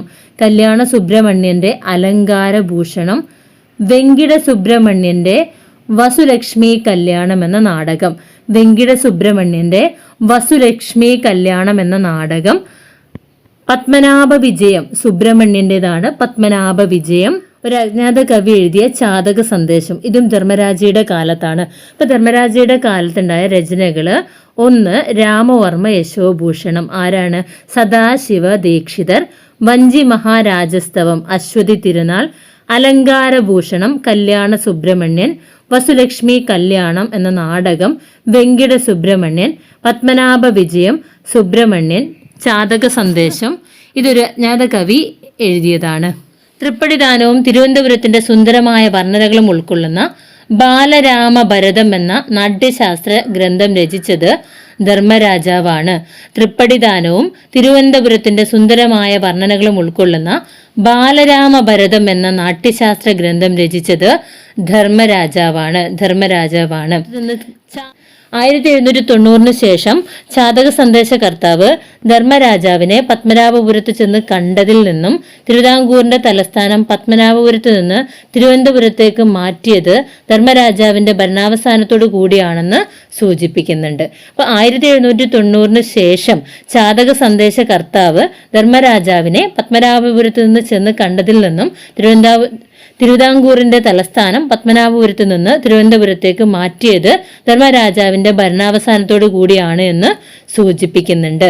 തൃപ്പടിദാനവും തിരുവനന്തപുരത്തിന്റെ സുന്ദരമായ വർണ്ണനകളും ഉൾക്കൊള്ളുന്ന ബാലരാമഭരതം എന്ന നാട്യശാസ്ത്രത്തിന്റെ കർത്താവ് ആരാണ്? ധർമ്മരാജാവാണ്. തൃപ്പടിദാനവും തിരുവനന്തപുരത്തിന്റെ സുന്ദരമായ വർണ്ണനകളും ഉൾക്കൊള്ളുന്ന ബാലരാമഭരതം എന്ന നാട്യശാസ്ത്രത്തിന്റെ രചയിതാവ് ആരാണ്? ധർമ്മരാജാവാണ്. ഇനി സംഘം കൃതികൾ ഏതൊക്കെയാണ്? ആന്ധ്രാപ്രദേശിലെ തിരുപ്പതി മുതൽ കന്യാകുമാരി വരെയുള്ള കേരളം ഉൾപ്പെടുന്ന പ്രദേശം അറിയപ്പെടുന്നത് പ്രാചീന തമിഴകം എന്ന പേരിലാണ്. ആന്ധ്രാപ്രദേശിലെ തിരുപ്പതി മുതൽ കന്യാകുമാരി വരെയുള്ള കേരളം ഉൾപ്പെടുന്ന പ്രദേശം അറിയപ്പെടുന്നത് പ്രാചീന തമിഴകം. പ്രാചീന തമിഴകത്തെ മനുഷ്യജീവിതത്തെക്കുറിച്ച് കൂടുതൽ വിവരങ്ങൾ അറിയാൻ സഹായിക്കുന്നത് പഴന്തമിഴ് പാട്ടുകളാണ്. പഴന്തമിഴ് പാട്ടുകൾ രചിക്കപ്പെട്ടതും മഹാശിലാ സ്മാരകങ്ങൾ നിർമ്മിക്കപ്പെട്ടതും ഏതാണ്ട് ഒരേ കാലത്താണ്. പ്രാചീന തമിഴകങ്ങൾ രചിക്കപ്പെട്ടതും പഴന്തമിഴ് പാട്ടുകൾ രചിക്കപ്പെട്ടതും മഹാശിലാ സ്മാരകങ്ങൾ നിർമ്മിക്കപ്പെട്ടതും ഒരേ കാലഘട്ടത്തിലാണ്. പഴന്തമിഴ് പാട്ടുകളുടെ സമാഹാരങ്ങൾ അറിയപ്പെടുന്നത് സംഘസാഹിത്യം എന്ന പേരിലാണ്. പഴന്തമിഴ് പാട്ടുകളുടെ സമാഹാരങ്ങളെ സംഘസാഹിത്യം എന്ന പേരിൽ അറിയപ്പെടുന്നു. ലഭ്യമായതിൽ ഏറ്റവും പഴക്കമുള്ള തമിഴ് സാഹിത്യം സംഘസാഹിത്യമാണ്. സംഘസാഹിത്യം സമാഹരിക്കപ്പെട്ടിരിക്കുന്ന കാലഘട്ടം BC 300 CE 300 ഇടയിലാണ്. സംഘസാഹിത്യത്തിന്റെ കാലഘട്ടം. പ്രധാനപ്പെട്ട സംഘസാഹിത്യങ്ങള് പത്തുപാട്ട്, എട്ടുതൊകൈ, 11 കീഴ്ക്കണക്ക്, വ്യാകരണ ഗ്രന്ഥം, മഹാകാവ്യങ്ങൾ. അതിൽ 10 പാട്ടിൽ എന്താണ്? തിരുമുരുകാറ്റുപടൈ, മധുരൈ കാഞ്ചി എന്നിവ ഉൾക്കൊള്ളുന്നു. 8 തൊകൈ, അകനാനൂറ്, പുറനാനൂറ്, 10. 11 കീഴ്ക്കണക്ക് തിരുക്കുറൾ, മുതുമൊഴിക്കാഞ്ചി. വ്യാകരണ ഗ്രന്ഥമാണ് തൊൽക്കാപ്പിയം. മഹാകാവ്യങ്ങൾ ചിലപ്പതികാരം, മണിമേഖല. അപ്പൊ മഹാകാവ്യങ്ങളാണ് ചിലപ്പതികാരം, മണിമേഖല. വ്യാകരണ ഗ്രന്ഥമാണ് തൊൽക്കാപ്പിയം. 11 കീഴ്ക്കണക്കിൽ വരുന്നതാണ് തിരുക്കുറൾ, മുതുമൊഴിക്കാഞ്ചി. 8 തുകയിൽ വരുന്നതാണ് അകനാനൂറ്, പുറനാനൂറ്, 10. 10 പാട്ടിൽ വരുന്നത് തിരുമുരുകാറ്റുപടൈ, മധുരൈ കാഞ്ചി എന്നിവയാണ്. സംഘകാലത്തെ പ്രധാന കവികളാണ് കപിലർ, പരണർ, മധുരൈ നക്കീരൻ, പാലൈ ഗൗതമനാർ. സംഘകാല സാഹിത്യത്തിലെ രചനകളെ വിവിധ കൃതികളിലായി സമാഹരിച്ചിട്ടുണ്ട്. കൂടാതെ കൃതികളെ അവയുടെ രചനാകാലത്തിന്റെയും വിഷയത്തിന്റെയും അടിസ്ഥാനത്തിൽ വിവിധ ഭാഗങ്ങളായിട്ട് തിരിച്ചിട്ടുമുണ്ട്. അപ്പൊ സംഘകാലത്തെ ഏറ്റവും പ്രധാനപ്പെട്ട കവയിത്രിയാണ് ഔവ്വയാർ. സംഘകാല സാഹിത്യത്തിലെ രചനകളെ വിവിധ കൃതികളിലായിട്ട് സമാഹരിച്ചിട്ടുണ്ട്. കൂടാതെ കൃതികളെ അവയുടെ രചനാകാലത്തിന്റെയും വിഷയത്തിന്റെയും അടിസ്ഥാനത്തിൽ വിവിധ വിഭാഗങ്ങളായിട്ട് തിരിച്ചിട്ടുണ്ട്. സംഘകാലത്തെ ഏറ്റവും പ്രധാനപ്പെട്ട കവയിത്രി ആരാണ്? ഔവ്വയാറാണ്. നാടാ കൊൻറോ, കാടാ കൊൻറോ, അവലാ കൊൻറോ, മീച്ചൈ കൊൻറോ, എവ്വഴി നല്ലവരാടവർ, അവ്വഴി നല്ലൈ വാഴിനിലൈ. ഇത് ഔവ്വയാറിന്റെ കവിതയിലെ വരികളാണ്. നമ്മുടെ ടെക്സ്റ്റ് ബുക്കിലുള്ള ഭാഗമാണ്. അല്ലയോ ഭൂമി, നീ ഒന്നുകിൽ നാട് തന്നെ ആവുക, അല്ലെങ്കിൽ കാട് തന്നെ ആവുക, ഒന്നുകിൽ കുഴിയാവുക, അല്ലെങ്കിൽ കുന്നാവുക. എങ്ങനെയായാലും എവിടെ നല്ലവർ വസിക്കുന്നു അവിടെ നീയും നല്ലതാണ്, നിനക്കായിട്ട് മാത്രം ഒരു നന്മയുമില്ല എന്ന് പറഞ്ഞത് ഔവ്വയാറിന്റെ വഴികളാണ്. പഴന്തമിഴ് പാട്ടുകളുടെ തരംതിരിവുകൾ എങ്ങനെയൊക്കെയാണ്? അകംപാട്ടുകൾ, പുറംപാട്ടുകൾ എന്നിങ്ങനെ രണ്ടായിട്ട് തരംതിരിച്ചു. അകംപാട്ടുകളിൽ പറയുന്നത് വ്യക്തിപരവും കുടുംബപരവുമായ കാര്യങ്ങൾ. പുറംപാട്ടുകളിൽ യുദ്ധം, കച്ചവടം എന്നിവ. 10 പാട്ടുകൾ വീതമുള്ള 10 ഭാഗങ്ങളുടെ സമാഹാരമാണ് 10. പ്രാചീന കാലത്ത് മധുര ആസ്ഥാനമാക്കി നിലനിന്നിരുന്ന പണ്ഡിത സഭയെ സംഘം എന്ന പേരിൽ അറിയപ്പെട്ടു. പ്രാചീന കാലത്ത് മധുര ആസ്ഥാനമാക്കി നിലനിന്ന പണ്ഡിത സഭയാണ് സംഘം. മൊത്തം 3 സംഘങ്ങളാണ് ഉള്ളത്. 3 സംഘങ്ങൾ ഏതൊക്കെയാണ്? ഒന്നാമത്തെ സംഘം ഏത് സ്ഥലത്താണ്? തെൻമധുരൈ. തെന്മധുരൈ എന്ന സ്ഥലത്താണ് ഒന്നാമത്തെ സംഘം. അഗത്യറാണ് അതിൻ്റെ അധ്യക്ഷൻ. ഈ കാലഘട്ടത്തിലെ കൃതികളൊന്നും തന്നെ അവശേഷിക്കുന്നില്ല. അപ്പോൾ ഒന്നാമത്തെ സംഘത്തിന്റെ സ്ഥലം തെന്മധുരൈയാണ്. അഗത്യറാണ് അധ്യക്ഷൻ. ഈ കാലഘട്ടത്തിലെ കൃതികൾ കിട്ടിയിട്ടില്ല. രണ്ടാമത്തെ സംഘം കബാത്പുരമാണ്. കബാത്പുരം എന്ന സ്ഥലത്താണ് രണ്ടാമത്തെ സംഘമുള്ളത്. തൊൽക്കാപ്പിയറാണ് അധ്യക്ഷൻ. തൊൽക്കാപ്പിയം മാത്രമാണ് അവശേഷിക്കുന്നത്. മൂന്നാമത്തെ സംഘം മധുരയിലാണ്. നക്കീരനാണ് അധ്യക്ഷൻ. അവശേഷിക്കുന്ന എല്ലാ സംഘകാല കൃതികളും രചിക്കപ്പെട്ടത് ഈ മൂന്നാമത്തെ സംഘത്തിലാണ്. പ്രധാന സംഘകാല കൃതികള് മണിമേഖല, ചിലപ്പതികാരം, പതിറ്റുപത്ത്, അകനാനൂറ്, പുറനാനൂറ്, മധുരൈ കാഞ്ചി, തൊൽക്കാപ്പിയം, എട്ടുതൊകൈ, ജീവക ചിന്താമണി എന്നിവയാണ്. സംഘം കൃതികളിൽ ചിത്രീകരിക്കുന്നത് എന്താണ്? പ്രാചീന തമിഴകത്തിലെ ഭൂപ്രകൃതി, വിഭവ സമൃദ്ധി, ആഹാര രീതി, ആഭരണങ്ങള്, വിനോദങ്ങള്, ആചാരങ്ങള്, പ്രധാന തൊഴിലുകള്, വിശ്വാസങ്ങള്, ഇതൊക്കെ തന്നെ സംഘം കൃതികളിൽ പറയുന്നുണ്ട്. ഇനി കൃതികളും അതിന്റെ രചയിതാക്കളും ഒന്ന് നമുക്ക് പഠിച്ചു നോക്കാം. തിരുക്കുറള് തിരുവള്ളുവരാണ്. തൊൽക്കാപ്പിയര്, ജീവക ചിന്താമണി തിരുത്തക തേവർ രചിച്ചതാണ്. മധുരൈ കാഞ്ചി മാങ്കുടി മരുതൻ, കലിംഗത്തുപരണി ജയൻ ഗോണ്ടേർ ആണ്. അകനാനൂറ് രുദ്രവർമ്മൻ, നളവെമ്പ പുകഴേന്തി, ചിലപ്പതികാരം ഇളങ്കോ അടികള്, മണിമേഖല സാത്തനാര്, കമ്പരാമായണം കമ്പര്. അപ്പോൾ തിരുക്കുറൾ രചിച്ചത് തിരുവള്ളുവര്. തൊൽക്കാപ്പിയർ, ജീവക ചിന്താമണി തിരുത്തക തേവർ, മധുരൈ കാഞ്ചി മാങ്കുടി മരുതൻ, കലിംഗത്തുപരണി ജയൻ ഗോണ്ടേർ, അകനാനൂറ് രുദ്രവർമ്മൻ, നളവെമ്പ പുകഴേന്തി, ചിലപ്പതികാരം ഇളങ്കോ അടികൾ, മണിമേഖല സാത്തനാര്, കമ്പരാമായണം കമ്പര്. തമിഴ് ബൈബിൾ 5-ാം വേദം എന്നൊക്കെ അറിയപ്പെടുന്നത് ഏതാണ്? തിരുക്കുറളാണ്. തിരുവള്ളുവരുടെ തിരുക്കുറളിനെ തമിഴ് ബൈബിൾ എന്നും 5-ാം വേദം എന്നും അറിയപ്പെടുന്നുണ്ട്. തമിഴ് ഒഡീസി എന്നറിയപ്പെടുന്നത് മണിമേഖലയാണ്. തമിഴ് ഇലിയഡ് എന്നറിയപ്പെടുന്നത് ചിലപ്പതികാരമാണ്. തമിഴ് ബൈബിൾ 5-ാം വേദം എന്നീ പേരിൽ അറിയപ്പെടുന്നത് തിരുക്കുറളാണ്. തമിഴ് ഇലിയഡ് ചിലപ്പതികാരം, തമിഴ് ഒഡീസി മണിമേഖല. പതിറ്റുപത്ത് എന്ന സംഘകാല കവിതകൾ ക്രോഡീകരിച്ച കവി കപിലരാണ്. പതിറ്റുപത്ത് എന്ന സംഘകാല കവിതകൾ ക്രോഡീകരിച്ച കവി ആരാണ്? കപിലരാണ്. കുറുന്തുകൈ എന്ന കൃതി സമാഹരിച്ചത് പൂരിക്കോ ആണ്. കുറുന്തുകൈ എന്ന കൃതി സമാഹരിച്ചത് ആരാണ്? പൂരിക്കോ. അകനാനൂറ് എന്ന കൃതി സമാഹരിച്ചത് ഉരുപ്പിരജന്മാരാണ്. അകനാനൂറ് എന്ന കൃതി സമാഹരിച്ചത്. പുറനാനൂറ് എന്ന കൃതി സമാഹരിച്ചത് പെരുന്തേവനാരാണ്. പുറനാനൂറ് എന്ന കൃതി സമാഹരിച്ചത്. കലിത്തൊകൈ എന്ന കൃതി സമാഹരിച്ചത് നല്ലന്തുവനാരാണ്.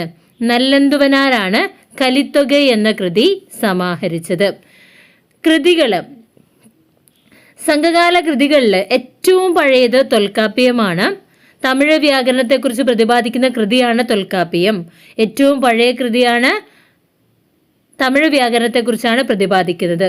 ബുദ്ധമത പ്രചാരണത്തെക്കുറിച്ച് വിവരിക്കുന്ന സംഘകാല കൃതിയാണ് മണിമേഖല. ബുദ്ധമത പ്രചാരണത്തെക്കുറിച്ച് വിവരിക്കുന്ന സംഘകാല കൃതിയാണ് ഇത് മണിമേഖല. ഇതിനെ തമിഴ് ഒഡീസി എന്ന പേരിലും അറിയപ്പെടുന്നു. ജൈനമതത്തെക്കുറിച്ച് പ്രതിപാദിക്കുന്ന സംഘകാല കൃതിയാണ് ചിലപ്പതികാരം. ഇതിനെ തമിഴ് ഇലിയഡ് എന്ന പേരിലും അറിയപ്പെടുന്നു. കേരളത്തെക്കുറിച്ച് പരാമർശമുള്ള സംഘകാല കൃതിയാണ് പതിറ്റുപത്ത്. കേരളത്തെക്കുറിച്ച് പരാമർശമുള്ള സംഘകാല കൃതി ഏതാണ്? പതിറ്റുപത്ത്. അപ്പൊ സംഘകാല കൃതികളിലെ ഏറ്റവും പഴയത് തൊൽക്കാപ്പിയം. തമിഴ് വ്യാകരണത്തെക്കുറിച്ചാണ് ഇതിൽ പ്രതിപാദിക്കുന്നത്. ബുദ്ധമത പ്രചാരണത്തെക്കുറിച്ച് വിവരിക്കുന്ന സംഘകാല കൃതിയാണ് മണിമേഖല.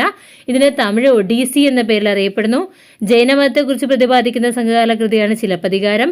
ഇതിനെ തമിഴ് ഇലിയഡ് എന്ന പേരിൽ അറിയപ്പെടുന്നു. കേരളത്തെക്കുറിച്ച് പരാമർശമുള്ള സംഘകാല കൃതിയാണ് പതിറ്റുപത്ത്. ഓണത്തെക്കുറിച്ച് പരാമർശമുള്ള സംഘകാല കൃതിയാണ് മധുരൈ കാഞ്ചി. ഓണത്തെക്കുറിച്ച് പറയുന്ന സംഘകാല കൃതി ഏതാണ്? മധുരൈ കാഞ്ചി.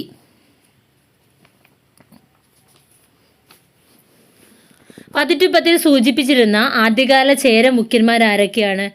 ഉദിയൻ വംശാവലിയിൽപ്പെട്ട പെരുഞ്ചേറ്റുദിയൻ, ഇമയവരമ്പൻ നെടുഞ്ചേർലാതൻ, പാൽയാനൈ ചെൽക്കഴുക്കുട്ടുവൻ, കലങ്കൈ കണ്ണി നാർമുടി ചേരലാതൻ, കടൽ പിറകോട്ടിയ ചെങ്കുട്ടുവൻ, ആടുകൊട്ടുപാട്ട് ചേരലാതൻ, ആണ്ടുവൻ ചേരലാതൻ.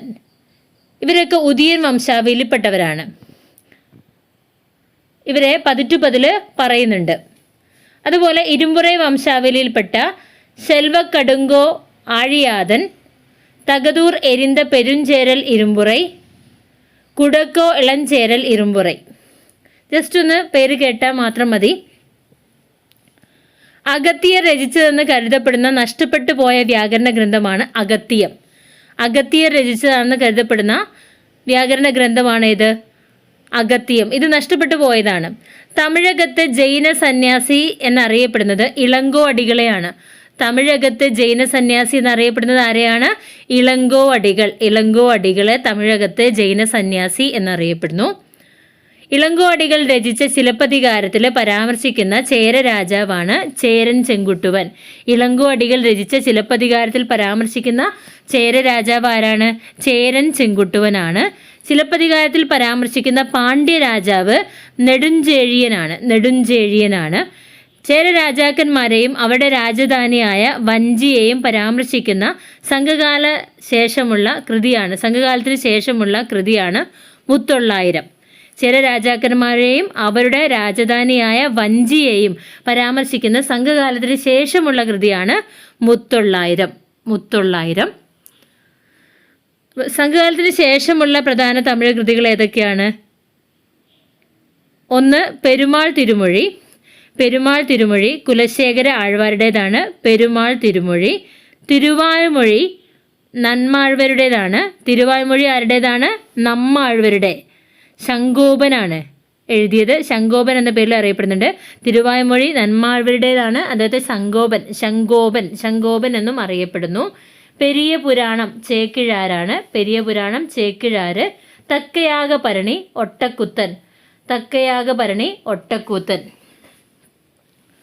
ശാസനങ്ങൾ അഥവാ ചെപ്പേടുകൾ. കേരളത്തിലെ മധ്യകാലഘട്ടം AD 9-ാം നൂറ്റാണ്ട് മുതൽ 11-ാം നൂറ്റാണ്ട് വരെയാണ്. കേരളത്തിലെ മധ്യകാലഘട്ടം AD 8-ാം നൂറ്റാണ്ട് മുതൽ 18-ാം നൂറ്റാണ്ട് വരെയാണ്. AD 8-ാം നൂറ്റാണ്ട് മുതൽ 18-ാം നൂറ്റാണ്ട് വരെ കേരളത്തിലെ മധ്യകാലഘട്ടമാണ്. മധ്യകാല കേരളത്തെ പറ്റി അറിവ് തരുന്ന സുപ്രധാന രേഖകളാണ് ചെപ്പേടുകൾ അഥവാ ശാസനങ്ങൾ. ചെമ്പ് തകടിൽ ആലേഖനം ചെയ്ത ലിഖിതങ്ങളാണ് ചെപ്പേടുകൾ. നാടുവാഴികൾ ക്ഷേത്രങ്ങൾക്കും കച്ചവട സംഘങ്ങൾക്കും ചാർത്തിക്കൊടുത്ത അധികാര രേഖകളാണെന്ത്? ചെപ്പേടുകൾ. നാടുവാഴികൾ ക്ഷേത്രങ്ങൾക്കും കച്ചവട സംഘങ്ങൾക്കും ചാർത്തിക്കൊടുത്ത അധികാര രേഖകളാണിത്. കേരളത്തിൽ നിലവിലുണ്ടായിരുന്ന പഴയകാല ലിപിയാണ് വട്ടെഴുത്ത്. ഏതാണ്? വട്ടെഴുത്താണ്. കേരളത്തിൽ കണ്ടെത്തിയ ശാസനങ്ങൾ എഴുതുവാൻ ഉപയോഗിച്ചിരുന്ന ഭാഷ വട്ടെഴുത്ത് ലിപിയിലുള്ള മലയാളം. വട്ടെഴുത്ത് ലിപിയിലുള്ള മലയാളം. കേരളത്തിന് പുറത്തുനിന്ന് ലഭിച്ചിട്ടുള്ള കേരള പരാമർശമുള്ള ആദ്യത്തെ പ്രാചീന രേഖ ഏതാണ്? അശോകന്റെ 2-ാം ശിലാശാസനത്തിലും 13-ാം ശിലാശാസനത്തിലും. അപ്പോൾ കേരളത്തിന് പുറത്തുനിന്ന് ലഭിച്ചിട്ടുള്ള കേരളത്തെക്കുറിച്ചുള്ള പരാമർശം ഏതിലാണ്? അശോകന്റെ 2-ാം ശിലാശാസനം, 13-ാം ശിലാശാസനം. കേരളത്തെ കീഴടക്കിയതായി ശാസനം പുറപ്പെടുവിച്ച ചാലൂക്യ രാജാവ് പുലികേശി ഒന്നാമൻ. കേരളത്തെ കീഴടക്കിയതായിട്ട് ശാസനം പുറപ്പെടുവിച്ച ചാലൂക്യ രാജാവ് ആരാണ്? പുലികേശി ഒന്നാമൻ. മധ്യകാലഘട്ടത്തിലെ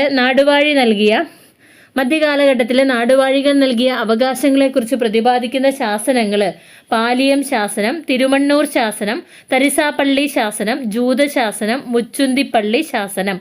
പാലിയം ശാസനം, തിരുമണ്ണൂർ ശാസനം, തരിസാപ്പള്ളി ശാസനം, ജൂതശാസനം, മുച്ചുന്തിപ്പള്ളി ശാസനം. അതായത് മധ്യകാലഘട്ടത്തിൽ നാടുവാഴികൾ നൽകിയ അവകാശങ്ങളെക്കുറിച്ച് പ്രതിപാദിക്കുന്ന ശാസനങ്ങളാണ് ഇവയെല്ലാം. കൊല്ലവർഷം രേഖപ്പെടുത്തിയതായി കണ്ടെത്തിയിട്ടുള്ള ആദ്യത്തെ ശാസനമാണ് മാമ്പള്ളി ശാസനം. കൊല്ലവർഷം രേഖപ്പെടുത്തിയതായിട്ട് കണ്ടെത്തിയിട്ടുള്ള ആദ്യത്തെ ശാസനം മാമ്പള്ളി ശാസനം. ദേവദാസി സമ്പ്രദായത്തെക്കുറിച്ച് പ്രതിപാദിക്കുന്ന ശാസനമാണ് ചോക്കൂർ ശാസനം. ദേവദാസി സിസ്റ്റം, ചോക്കൂർ ശാസനം. ശ്രീമൂലവാസത്തെ ബുദ്ധക്ഷേത്രത്തിന് വേണ്ടി ഭൂമി ദാനം ചെയ്യുന്നതായി പരാമർശിക്കുന്ന ശാസനമാണ് പാലിയം ശാസനം. ശ്രീമൂലവാസത്തെ ബുദ്ധക്ഷേത്രത്തിന് വേണ്ടി ഭൂമി ദാനം ചെയ്യുന്നതായി പരാമർശിക്കുന്ന ശാസനമാണ് പാലിയം ശാസനം. ചോളന്മാരുടെ കേരള ആക്രമണത്തെക്കുറിച്ച് വിവരം നൽകുന്ന ശാസനം തിരുവിലങ്ങാട് ശാസനം. ചോളന്മാരുടെ കേരള ആക്രമണത്തെക്കുറിച്ച് വിവരം നൽകുന്ന ശാസനമാണ് ഇത് തിരുവിലങ്ങാട് ശാസനം. വാഴപ്പള്ളി ശാസനം രാജശേഖരവർമ്മൻ. വാഴപ്പള്ളി ശാസനം രാജശേഖരവർമ്മനാണ്. കേരളത്തിൽ നിന്ന് കണ്ടെത്തിയ ആദ്യത്തെ ചരിത്ര രേഖയാണ് വാഴപ്പള്ളി ശാസനം. എ ഡി 830 കാലഘട്ടത്തിലാണെന്ന് കരുതപ്പെടുന്നു. 832 എന്നും പറയുന്നുണ്ട്. ഏകദേശം ഒരു കണക്കാണ്. അപ്പോൾ കേരളത്തിൽ നിന്ന് കണ്ടെത്തിയ ആദ്യത്തെ ചരിത്ര രേഖ വാഴപ്പള്ളി ശാസനം. വാഴപ്പള്ളി ശാസനം പുറപ്പെടുവിച്ച രാജാവ് രാജശേഖരവർമ്മനാണ്. മലയാളം ലിപി പ്രത്യക്ഷപ്പെട്ട ആദ്യത്തെ ശാസനമാണ് വാഴപ്പള്ളി ശാസനം. റോമൻ നാണയമായ ദിനാറയെക്കുറിച്ച് പരാമർശിക്കുന്ന ഏറ്റവും പുരാതന ശാസനമാണ് വാഴപ്പള്ളി ശാസനം. കേരളത്തിന് റോമുമായുള്ള ബന്ധത്തെക്കുറിച്ച് പരാമർശിക്കുന്നു. നമശിവായ എന്ന വന്ദനവാക്യത്തോടെ ആരംഭിക്കുന്ന ശാസനമാണ് വാഴപ്പള്ളി ശാസനം. മറ്റു ശാസനങ്ങൾ ആരംഭിക്കുന്നത് സ്വസ്തി സ്ത്രീ എന്ന വന്ദനവാക്യത്തോടെയാണ്. വാഴപ്പള്ളി ശാസനത്തിൽ പരമേശ്വര ഭട്ടാരകൻ എന്ന് വിശേഷിപ്പിക്കുന്ന രാജാവ് രാജശേഖരവർമ്മനാണ്. വാഴപ്പള്ളി ശാസനത്തിൽ പരമേശ്വര ഭട്ടാരകൻ എന്ന് വിശേഷിപ്പിക്കുന്നത് ആരെയാണ്? രാജശേഖരവർമ്മനെയാണ്. അടുത്ത ശാസനമാണ് തരിസാപ്പള്ളി ശാസനം. അയ്യനടികൾ തിരുവടികളുടെയാണ്. കേരളത്തിലെ ക്രിസ്ത്യാനികളെ കുറിച്ച് പ്രതിപാദിക്കുന്ന ശാസനമാണിത്. AD 849 ഈ ഒരു ശാസനം പുറപ്പെടുവിച്ചത്. കേരളത്തിലെ മുസ്ലിങ്ങളെ കുറിച്ച് വിവരം നൽകുന്ന ഏറ്റവും പ്രാചീന രേഖയാണ് തരിസാപ്പള്ളി ശാസനം. കേരളത്തിലെ മുസ്ലിങ്ങളെ കുറിച്ച് വിവരം നൽകുന്ന ഏറ്റവും പ്രാചീന രേഖയാണിത്. തരിസാപ്പള്ളി ശാസനം പുറപ്പെടുവിക്കുമ്പോൾ കുലശേഖര രാജാവായിരുന്നത് സ്ഥാണുരവിവർമ്മയാണ്. തരിസാപ്പള്ളി ശാസനം പുറപ്പെടുവിക്കുന്ന സമയത്ത് കുലശേഖര രാജാവ് ആരായിരുന്നു? സ്ഥാണുരവിവർമ്മ. പെരുമാൾ രാജാവായ സ്ഥാണുരവിവർമ്മയുടെ 5ാമത്തെ ഭരണവർഷത്തിൽ വേണാട് നാടുവാഴിയായ അഴിയനടികൾ തിരുവടികൾ കൊല്ലം നഗരത്തിലെ തരിസാപ്പള്ളിക്ക് ഭൂമി ദാനം കൊടുത്തതിൻ്റെ വിവരങ്ങൾ രേഖപ്പെടുത്തിയതാണ് തരിസാപ്പള്ളി ശാസനം. പെരുമാൾ രാജാവായ സ്ഥാണുരവിയുടെ 5ാമത്തെ ഭരണവർഷത്തിൽ വേണാട് നാടുവാഴിയായ അയ്യനടികൾ തിരുവടികൾ കൊല്ലം നഗരത്തിലെ തരിസാപ്പള്ളിക്ക് ഭൂമി ദാനം കൊടുത്തതിൻ്റെ വിവരങ്ങൾ രേഖപ്പെടുത്തിയതാണെന്ത്? തരിസാപ്പള്ളി ശാസനം. കൃത്യമായി തീയതി നിശ്ചയിക്കാൻ കഴിഞ്ഞിട്ടുള്ള കേരളത്തിലെ ആദ്യ ശാസനമാണ് തരിസാപ്പള്ളി ശാസനം. കേരളത്തിലെ കച്ചവട സംഘമായ 5 വണ്ണം മണിഗ്രാമം ഇവയെക്കുറിച്ച് പരാമർശിക്കുന്ന ശാസനമാണ് തരിസാപ്പള്ളി ശാസനം. കേരളത്തിലെ കച്ചവട സംഘമായ 5 വണ്ണം മണിഗ്രാമം എന്നിവയെക്കുറിച്ച് പരാമർശിക്കുന്ന ശാസനമാണിത്. തരിസാപ്പള്ളി ശാസനം ഇപ്പോൾ സൂക്ഷിച്ചിരിക്കുന്നത് കോട്ടയത്തെ സിറിയൻ ക്രിസ്ത്യൻ പള്ളിയിലാണ്. തരിസാപ്പള്ളി ശാസനം ഇപ്പോൾ സൂക്ഷിച്ചിരിക്കുന്നത് കോട്ടയത്തെ സിറിയൻ ക്രിസ്ത്യൻ പള്ളിയിലാണ്. കോട്ടയം ചെപ്പേട്, സ്ഥാണുരവി ശാസനം എന്നീ പേരുകളിൽ അറിയപ്പെടുന്ന ശാസനമാണ് തരിസാപ്പള്ളി ശാസനം. കോട്ടയം ചെപ്പേട്, സ്ഥാണുരവി ശാസനം എന്നീ പേരുകളിൽ അറിയപ്പെടുന്നതാണ് തരിസാപ്പള്ളി ശാസനം. തരിസാപ്പള്ളി ശാസനവുമായി ബന്ധപ്പെട്ട സിറിയൻ ക്രിസ്ത്യാനി നേതാവ് മാർ സാപ്പിർ ഈശോയാണ്. തരിസാപ്പള്ളി ശാസനവുമായി ബന്ധപ്പെട്ട സിറിയൻ ക്രിസ്ത്യാനി നേതാവ് ആരാണ്? മാർ സാപ്പിർ ഈശോയാണ്. ഇനി പാലിയം ശാസനം വിക്രമാദിത്യ വരഗുണനാണ്. പാലിയം ശാസനം വിക്രമാദിത്യ വരഗുണൻ. മാമ്പള്ളി ശാസനം ശ്രീ വല്ലഭൻ കോത. മാമ്പള്ളി ശാസനം ശ്രീ വല്ലഭൻ കോത. ജൂതശാസനം ഭാസ്കര രവിവർമ്മ ഫസ്റ്റ്. ജൂതശാസനം ഭാസ്കര രവിവർമ്മ ഫസ്റ്റ്. തിരുനെല്ലി ശാസനം ഭാസ്കര രവിവർമ്മ. തിരുനെല്ലി ശാസനം ഭാസ്കര രവിവർമ്മ. മണലിക്കര ശാസനം രവി കേരളവർമ്മൻ. മണലിക്കര ശാസനം രവി കേരളവർമ്മൻ. തിരുവതി ശാസനം വീരരാമവർമ്മ. തിരുവതി ശാസനം വീരരാമവർമ്മ. ചോക്കൂർ ശാസനം ഗോദരവിവർമ്മ. ചോക്കൂർ ശാസനം ആരാണ്? ഗോദരവിവർമ്മ. ഹജൂർ ശാസനം കരുനന്തടക്കൻ. ഹജൂർ ശാസനം കരുനന്തടക്കൻ. വാഴപ്പള്ളി ശാസനം രാജശേഖരവർമ്മൻ. തരിസാപ്പള്ളി ശാസനം അയ്യനടികൾ തിരുവടികൾ. പാലിയം ശാസനം വിക്രമാദിത്യ വരഗുണൻ. മാമ്പള്ളി ശാസനം ശ്രീ വല്ലഭൻ കോത. ജൂതശാസനം ഭാസ്കര രവിവർമ്മ ഫസ്റ്റ്. തിരുനെല്ലി ശാസനം ഭാസ്കര രവിവർമ്മ. മണലിക്കര ശാസനം രവി കേരളവർമ്മൻ. തിരുവതി ശാസനം വീരരാമവർമ്മ. ചോക്കൂർ ശാസനം ഗോദരവിവർമ്മ. ഹജൂർ ശാസനം കരുനന്തടക്കൻ. പരശുരാമൻ മഴുവെറിഞ്ഞ് ഉണ്ടായതാണ് കേരളം എന്ന ഐതിഹ്യം പ്രതിപാദിക്കുന്ന ശാസനം തിരുവിലങ്ങാട് ശാസനമാണ്.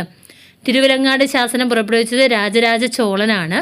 പരശുരാമൻ മഴുവെറിഞ്ഞ് ഉണ്ടായതാണ് കേരളം എന്ന് പറയുന്നത് തിരുവിലങ്ങാട് ശാസനത്തിലാണ്. താഴേക്കാവ്, കിനാലൂര്, ആലത്തൂര്, തിരുമണ്ണൂര്, ചിതറാല് എന്നിവിടങ്ങളിലെ ജൈന മന്ദിരങ്ങൾക്ക് നൽകിയ ദാനങ്ങൾ രേഖപ്പെടുത്തിയിരിക്കുന്ന ശാസനമാണ് തിരുമണ്ണൂർ ശാസനം. താഴേക്കാവ്, കിനാലൂര്, ആലത്തൂര്, തിരുമണ്ണൂര്, ചിതറാൽ എന്നിവിടങ്ങളിലെ ജൈന മന്ദിരങ്ങൾക്ക് നൽകിയ ദാനങ്ങൾ രേഖപ്പെടുത്തിയിരിക്കുന്ന ശാസനമാണ് തിരുമണ്ണൂർ ശാസനം. ദിവസങ്ങളുടെ എണ്ണം പറഞ്ഞ് കലിവർഷം ഉപയോഗിക്കുന്ന ആദ്യ ശാസനമാണ് ഹജൂർ ശാസനം. ദിവസങ്ങളുടെ എണ്ണം പറഞ്ഞ് കലിവർഷം ഉപയോഗിക്കുന്ന ആദ്യ ശാസനമാണ് ഹജൂർ ശാസനം AD 886. കേരളത്തിലെ പഴയകാല വിദ്യാപീഠങ്ങളെക്കുറിച്ച് പരാമർശിക്കുന്ന ശാസനമാണ് ഹജൂർ ശാസനം. കേരളത്തിലെ പഴയകാല വിദ്യാപീഠങ്ങളെക്കുറിച്ച് പരാമർശിക്കുന്ന ശാസനമാണ് ഹജൂർ ശാസനം.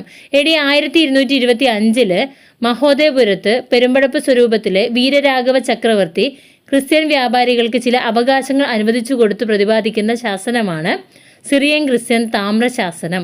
AD 1225 മഹോദയപുരത്ത് വെച്ച് പെരുമ്പടപ്പ് സ്വരൂപത്തിലെ വീരരാഘവ ചക്രവർത്തി ക്രിസ്ത്യൻ വ്യാപാരികൾക്ക് ചില അവകാശങ്ങൾ അനുവദിച്ചു കൊടുക്കുന്നത് പ്രതിപാദിക്കുന്ന ശാസനമാണേത്? Syrian Christian താമ്രശാസനം. കേരളത്തിലെ ബ്രാഹ്മണ മേധാവിത്വത്തെക്കുറിച്ച് വിവരം നൽകുന്ന ശാസനമാണ് രാമേശ്വരം ശാസനം. രാമേശ്വരം ശാസനം കേരളത്തിലെ ബ്രാഹ്മണ മേധാവിത്വത്തെക്കുറിച്ച് വിവരം നൽകുന്നു. AD 1102 രാമേശ്വരം ശാസനം. ഓടനാട് രാജാവായ രാമകോതവർമ്മൻ കണ്ടിയൂർ ക്ഷേത്രം പുതുക്കി പണിതതിനെക്കുറിച്ച് പരാമർശിക്കുന്ന ശാസനമാണ് കണ്ടിയൂർ ശാസനം. ഓടനാട് രാജാവായ രാമകോതവർമ്മൻ കണ്ടിയൂർ ക്ഷേത്രം പുതുക്കി പണിതതിനെക്കുറിച്ച് പരാമർശിക്കുന്ന ശാസനമാണ് കണ്ടിയൂർ ശാസനം. AD 1219. AD 1219. AD 1000 Bhaskara Ravivarman ഒന്നാമൻ്റെ കാലത്ത് തയ്യാറാക്കപ്പെട്ട ശാസനമാണ് ജൂതശാസനം. AD 1000 ഭാസ്കര രവിവർമ്മൻ ഒന്നാമൻ്റെ കാലത്ത് തയ്യാറാക്കപ്പെട്ട ശാസനമാണ് ജൂതശാസനം. ജൂതശാസനത്തിൽ മുസിരിസിനെ മുയിരിക്കോട് എന്ന പേരിലാണ് രേഖപ്പെടുത്തിയത്. ജൂതശാസനത്തിൽ മുസിരിസിനെ മുയിരിക്കോട് എന്നാണ് രേഖപ്പെടുത്തിയത്. ജൂതത്തലവനായ ജോസഫ് റബ്ബാന് പലവിധ ഉടമസ്ഥാവകാശങ്ങളും ആനുകൂല്യങ്ങളും അനുവദിച്ചു കൊടുത്ത ശാസനമാണ് ജൂതശാസനം. ജൂതത്തലവനായ ജോസഫ് റബ്ബാന് പലവിധ ഉടമസ്ഥാവകാശങ്ങളും ആനുകൂല്യങ്ങളും അനുവദിച്ചു കൊടുത്ത ശാസനമാണ് ജൂതശാസനം. ഇനി മലയാളം കൃതികളെ കുറിച്ചാണ് പറയാനുള്ളത്. AD 9-ാം ശതകത്തിലാണ് മലയാളം തമിഴിൽ നിന്നും വ്യത്യസ്തമായ ഒരു ഭാഷയായി തീരുന്നത്. പക്ഷേ 12-ാം ശതകം മുതലോ 13-ാം ശതകം മുതലോ ഉണ്ടായ കൃതികൾ മാത്രമേ ചരിത്ര പ്രാധാന്യം ഉൾക്കൊള്ളുന്നതായിട്ട് നമുക്ക് ലഭിച്ചിട്ടുള്ളൂ. 12-ാം നൂറ്റാണ്ടിൽ രചിക്കപ്പെട്ട മലയാളത്തിലെ ആദ്യകാല കൃതിയാണ് രാമചരിതം. 12-ാം നൂറ്റാണ്ടിൽ രചിക്കപ്പെട്ട മലയാളത്തിലെ ആദ്യകാല കൃതിയാണ് രാമചരിതം. സംസ്കൃതം ഇടകലർത്തി മലയാളത്തിൽ രചിച്ച സംസ്കൃത കൃതികൾ അറിയപ്പെടുന്നത് മണിപ്രവാളം. സംസ്കൃതം ഇടകലർത്തി മലയാളത്തിൽ രചിച്ച സാഹിത്യകൃതികളെ മണിപ്രവാളം എന്നറിയപ്പെടുന്നു. മണിപ്രവാള സാഹിത്യകൃതികൾ രചിക്കപ്പെട്ട കാലഘട്ടം 14-ാം നൂറ്റാണ്ടാണ്. മണിപ്രവാള സാഹിത്യകൃതികൾ രചിക്കപ്പെട്ട കാലഘട്ടം 14-ാം നൂറ്റാണ്ടാണ്. 14-ാം നൂറ്റാണ്ടിൽ മണിപ്രവാള ഭാഷയിൽ രചിക്കപ്പെട്ട വ്യാകരണ ഗ്രന്ഥമാണ് ലീലാതിലകം. 14-ാം നൂറ്റാണ്ടിൽ മണിപ്രവാള ഭാഷയിൽ രചിക്കപ്പെട്ട വ്യാകരണ ഗ്രന്ഥമാണ് ലീലാതിലകം. മണിപ്രവാളം എന്ന വാക്കിന്റെ അർത്ഥം മുത്തും പവിഴവും. മണിപ്രവാളം എന്ന വാക്കിന്റെ അർത്ഥം എന്താണ്? മുത്തും പവിഴവും. പ്രധാന മണിപ്രവാള കൃതികൾ ഉണ്ണുനീലി സന്ദേശം, ഉണ്ണിയച്ചി ചരിതം, ചന്ദ്രോത്സവം, അനന്തപുര വർണ്ണനം, വൈശിക തന്ത്രം. ഉണ്ണുനീലി സന്ദേശം, ഉണ്ണിയച്ചി ചരിതം, ചന്ദ്രോത്സവം, അനന്തപുര വർണ്ണനം, വൈശിക തന്ത്രം എന്നിവയാണ് മണിപ്രവാള കൃതികൾ. മണിപ്രവാളത്തിൽ രചിക്കപ്പെട്ട കാവ്യങ്ങൾ സന്ദേശകാവ്യങ്ങൾ, ചമ്പുകാവ്യങ്ങൾ. മണിപ്രവാളത്തിൽ രചിക്കപ്പെട്ട കാവ്യങ്ങൾ ഏതൊക്കെയാണ്? സന്ദേശകാവ്യങ്ങൾ, ചമ്പുകാവ്യങ്ങൾ. അതായത് ഗദ്യവും പദ്യവും ചേർന്ന കാവ്യങ്ങളാണ് ഇവ. മണിപ്രവാള കൃതികളുടെ രചന അവസാനിച്ച നൂറ്റാണ്ട് 15-ാം നൂറ്റാണ്ട്. 15-ാം നൂറ്റാണ്ടോടുകൂടി മണിപ്രവാള കൃതികളുടെ രചന അവസാനിച്ചു. ചരിത്രമൂല്യമുള്ള ആദ്യകാല മലയാള കൃതികൾ ഏതൊക്കെയാണ്? ചരിത്രമൂല്യമുള്ള ആദ്യകാല മലയാള കൃതികളാണ് ഉണ്ണിച്ചിരുദേവി ചരിതം, ഉണ്ണിയച്ചി ചരിതം. ചരിത്രമൂല്യമുള്ള ആദ്യകാല മലയാള കൃതികൾ ഉണ്ണിച്ചിരുദേവി ചരിതം, ഉണ്ണിയച്ചി ചരിതം. 14-ാം ശതകത്തിൻ്റെ പൂർവാർദ്ധത്തിൽ നിലനിന്നിരുന്ന തിരുവനന്തപുരത്തെക്കുറിച്ചുള്ള വർണ്ണനയുള്ള കൃതിയാണ് അനന്തപുര വർണ്ണനം.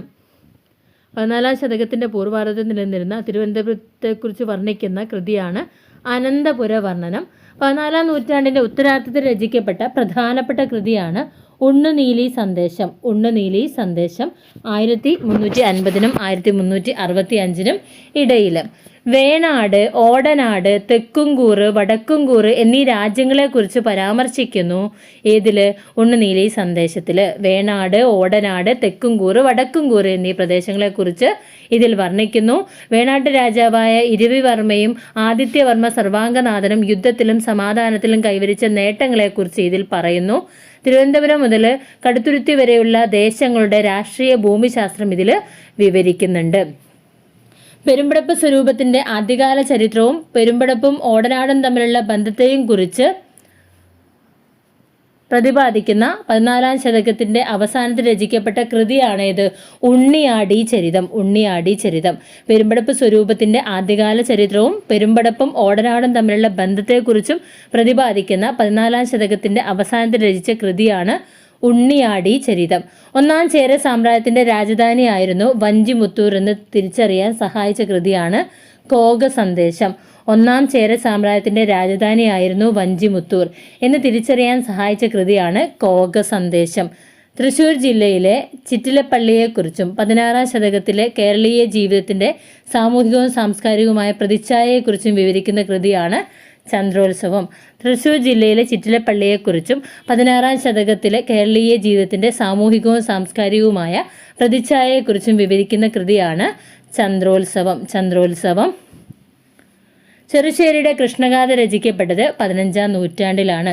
ചെറുശ്ശേരിയുടെ കൃഷ്ണഗാഥ രചിക്കപ്പെട്ടത് 15-ാം നൂറ്റാണ്ടിലാണ്. AD 1646 മുതൽ 1670 വരെയുള്ള പെരുമ്പടപ്പ് സ്വരൂപത്തിൻ്റെ രാഷ്ട്രീയ വികസനത്തെ വർണ്ണിക്കുന്ന കൃതി പടപ്പാട്ട്. AD 1646 മുതൽ 1670 വരെയുള്ള പെരുമ്പടപ്പ് സ്വരൂപത്തിൻ്റെ രാഷ്ട്രീയ വികസനത്തെ വർണ്ണിക്കുന്ന കൃതിയാണ് പടപ്പാട്ട്. 1693 തൈപ്പൂയ ഉത്സവത്തെക്കുറിച്ചും 1694-ലും 95-ലും നടന്ന 1694-ലും 95-ലും നടന്ന മാമാങ്കത്തെക്കുറിച്ചും വിവരിക്കുന്ന കിളിപ്പാട്ടാണ് മാമാങ്കം കിളിപ്പാട്ട്. മാമാങ്കം കിളിപ്പാട്ട്. മാമാങ്കത്തിൽ പടവെട്ടി മരിച്ച വീരന്മാരെ പ്രകീർത്തിക്കുന്ന ചാവേർ പാട്ടുകളുണ്ട്. കണ്ടർ മേനോൻ പാട്ടും രാമച്ച പണിക്കർ പാട്ടും. ഇതൊക്കെ 17-ാം ശതകത്തിൽ രചിക്കപ്പെട്ട കൃതികളാണ്. പടപ്പാട്ട് 1646 മുതൽ 1670 വരെയുള്ള പെരുമ്പടപ്പ് സ്വരൂപത്തിൻ്റെ രാഷ്ട്രീയ വികസനത്തെ വർണ്ണിക്കുന്ന കൃതിയാണ്. മാർത്താണ്ഡവർമ്മയുടെ ഭരണകാലത്തുണ്ടായിട്ടുള്ള കൃതികളാണ് കുചേലവൃത്തം, ഭാഷാഷ്ടപതി, മാർത്താണ്ഡ മഹാത്മ്യം. ഇതൊക്കെ രാമപുരത്ത് വാര്യരുടെ കൃതികളാണ്. കുചേലവൃത്തം, ഭാഷാഷ്ടപതി, മാർത്താണ്ഡ മഹാത്മ്യം ഇവ രാമപുരത്ത് വാര്യരുടെ കൃതികളാണ്. ഇത് മാർത്താണ്ഡവർമ്മയുടെ കാലത്ത് രചിക്കപ്പെട്ടതാണ്. ഏതൊക്കെയാണ്? കുചേലവൃത്തം, ഭാഷാഷ്ടപതി, മാർത്താണ്ഡ മഹാത്മ്യം. ആദ്യമായി കേരള ചരിത്ര ഗ്രന്ഥം എഴുതിയ കേരളീയന് ഷെയ്ഖ് സൈനുദ്ദീനാണ്. ആദ്യമായി കേരള ചരിത്ര ഗ്രന്ഥം എഴുതിയ കേരളീയൻ ആരാണ്? ഷെയ്ഖ് സൈനുദ്ദീനാണ്. ഷെയ്ഖ് സൈനുദ്ദീൻ്റെ കേരള ചരിത്ര ഗ്രന്ഥം തുഹ്ഫത്തുൽ മുജാഹിദീനാണ്. ഷെയ്ഖ് സൈനുദ്ദീൻ്റെ കേരള ചരിത്ര ഗ്രന്ഥം ഏതാണ്? തുഹ്ഫത്തുൽ മുജാഹിദീനാണ്. മധ്യകാല കേരളത്തിൻ്റെ രാഷ്ട്രീയ, സാമൂഹിക, സാമ്പത്തിക ചരിത്രം പ്രതിപാദിക്കുന്ന കൃതിയാണ് തുഹ്ഫത്തുൽ മുജാഹിദീൻ. മധ്യകാല കേരളത്തിൻ്റെ രാഷ്ട്രീയ, സാമൂഹിക, സാമ്പത്തിക ചരിത്രം പ്രതിപാദിക്കുന്ന കൃതിയാണ് തുഹ്ഫത്തുൽ മുജാഹിദീൻ. തുഹ്ഫത്തുൽ മുജാഹിദീൻ രചിച്ച ഭാഷ അറബിയാണ്. കേരളത്തിൽ രചിക്കപ്പെട്ട ആദ്യ ചരിത്ര കൃതിയായിട്ട് കണക്കാക്കുന്നത് ഏതാണ്? തുഹ്ഫത്തുൽ മുജാഹിദീനാണ്. ഇത് രചിക്കപ്പെട്ട കാലഘട്ടം 16-ാം നൂറ്റാണ്ട്. പോർച്ചുഗീസുകാരുടെ അധിനിവേശവും അവർ നടത്തിയ അതിക്രമങ്ങളും അതിനെതിരെ നടന്ന ചെറുത്തുനിൽപ്പുകളെല്ലാം ഇതിൽ രേഖപ്പെടുത്തി വെച്ചിട്ടുണ്ട്. ഷെയ്ഖ് സൈനുദ്ദീൻ്റെ തുഹ്ഫത്തുൽ മുജാഹിദീൻ അദ്ദേഹം ബിജാപ്പൂർ സുൽത്താനായ അലി ആദിൽ ഷായ്ക്ക് സമർപ്പിച്ചു.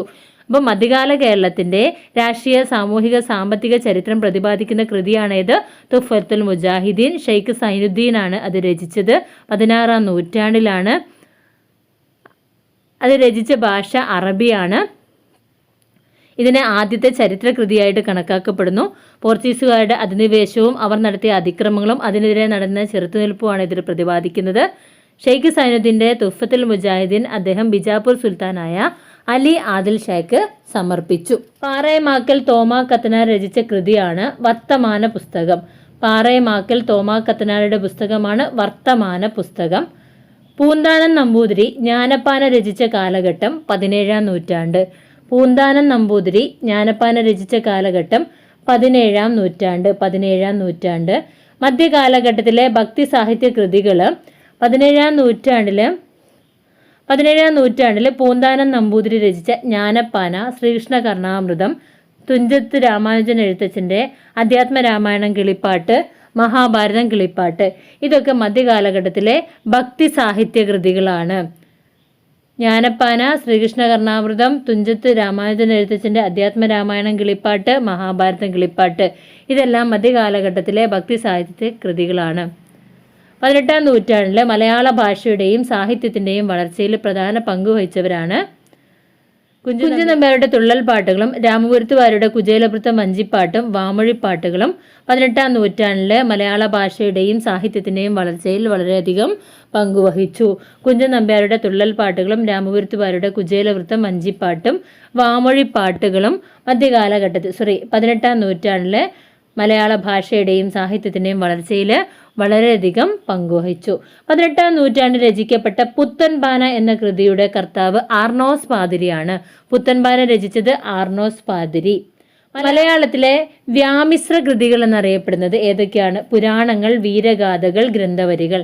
മലയാളത്തിലെ വ്യാമിശ്ര കൃതികൾ പുരാണങ്ങൾ, വീരഗാഥകൾ, ഗ്രന്ഥവരികൾ. കേരളപ്പഴമ എന്ന ഗ്രന്ഥത്തിന്റെ കർത്താവാണ് Hermann Gundert. Basel evangelical missionary സൊസൈറ്റിയുടെ പ്രവർത്തകനായിരുന്നു ആര്? Hermann Gundert. കേരളപ്പഴമ എന്ന ഗ്രന്ഥത്തിന്റെ കർത്താവ് Hermann Gundert. Basel evangelical missionary സൊസൈറ്റിയുടെ പ്രവർത്തകനായിരുന്നു അദ്ദേഹം. പ്രധാനപ്പെട്ട വാൾമൊഴി പാട്ടുകൾ ഏതൊക്കെയാണ്? വടക്കൻ പാട്ടുകൾ, തെക്കൻ പാട്ടുകൾ, തോറ്റം പാട്ടുകൾ, കൊയ്ത്തുപാട്ടുകൾ, ഞാറ്റുപാട്ടുകൾ, പടപ്പാട്ടുകൾ. പ്രധാനപ്പെട്ട വാമൊഴിപ്പാട്ടുകൾ വടക്കൻ പാട്ടുകൾ, തെക്കൻ പാട്ടുകൾ, തോറ്റം പാട്ടുകൾ, കൊയ്ത്തുപാട്ടുകൾ അല്ലെങ്കിൽ ഞാറ്റുപാട്ടുകൾ, പടപ്പാട്ടുകൾ എന്നിവയാണ്.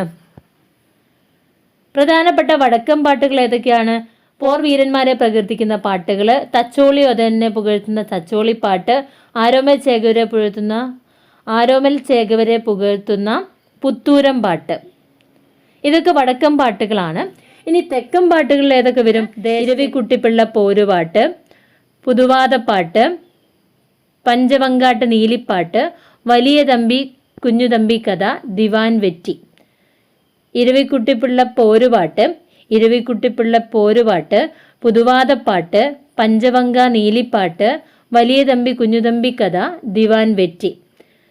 തെക്കൻ പാട്ടുകളിൽ അടങ്ങിയിട്ടുള്ള വിഷയങ്ങൾ ദേശചരിത്രം, വിവാഹം, ദേവതാ സങ്കല്പങ്ങൾ, പോർവീരന്മാരുടെ പ്രകീർത്തനങ്ങൾ, യക്ഷികൾ. ദേശചരിത്രം, വിവാഹം, ദേവതാ സങ്കല്പങ്ങൾ, പോർവീരന്മാരുടെ പ്രകീർത്തനങ്ങൾ, യക്ഷികൾ. തെയ്യം, തിറ തുടങ്ങിയ അനുഷ്ഠാനങ്ങളുമായി ബന്ധപ്പെട്ട പാട്ടുകളാണ് തോറ്റം പാട്ടുകൾ. തെയ്യം, തിറ എന്നിവ അനുഷ്ഠാനങ്ങളുമായി ബന്ധപ്പെട്ട പാട്ടുകൾ തോറ്റം പാട്ടുകൾ. കൃഷിപ്പണിയിൽ ഏർപ്പെടുന്നവർ കൂട്ടമായി പാടിയിരുന്ന പാട്ടുകളാണ് കൊയ്ത്തുപാട്ടുകൾ അല്ലെങ്കിൽ ഞാറ്റുപാട്ടുകൾ. കൃഷിപ്പണിയിൽ ഏർപ്പെടുന്നവർ കൂട്ടമായി പാടിയിരുന്ന പാട്ടുകളാണ് കൊയ്ത്തുപാട്ടുകൾ അല്ലെങ്കിൽ ഞാറ്റുപാട്ടുകൾ. പട നയിക്കുന്നതുമായി ബന്ധപ്പെട്ട പാട്ടുകളാണ് പടപ്പാട്ടുകൾ. കേരളത്തിന്റെ തെക്കൻ അതിർത്തിയിൽ താമസിക്കുന്നവർ സംസാരിക്കുന്ന ഭാഷയ്ക്ക് തമിഴ് സ്വാധീനവും വടക്കൻ അതിർത്തിയിൽ താമസിക്കുന്നവരുടെ ഭാഷയിൽ കന്നഡ സ്വാധീനവും ഉണ്ട്. കടൽ വഴി വന്ന കുടിയേറ്റക്കാരുടെയും കച്ചവടക്കാരുടെയും ഭാഷയുടെയും സ്വാധീനവും മലയാളത്തിൽ കാണാൻ പറ്റും. അപ്പോൾ ഇനി മറ്റൊരു സോഴ്സാണ് നാണയങ്ങൾ. ഏറ്റവും പഴക്കം ചെന്ന വിദേശ നാണയങ്ങൾ റോമൻ നാണയങ്ങളാണ്. കേരളത്തിലെ ഏറ്റവും പ്രാചീന നാണയമായി കണക്കാക്കുന്നത് രാശിയാണ്. ഏറ്റവും പഴക്കം ചെന്ന നാണയം.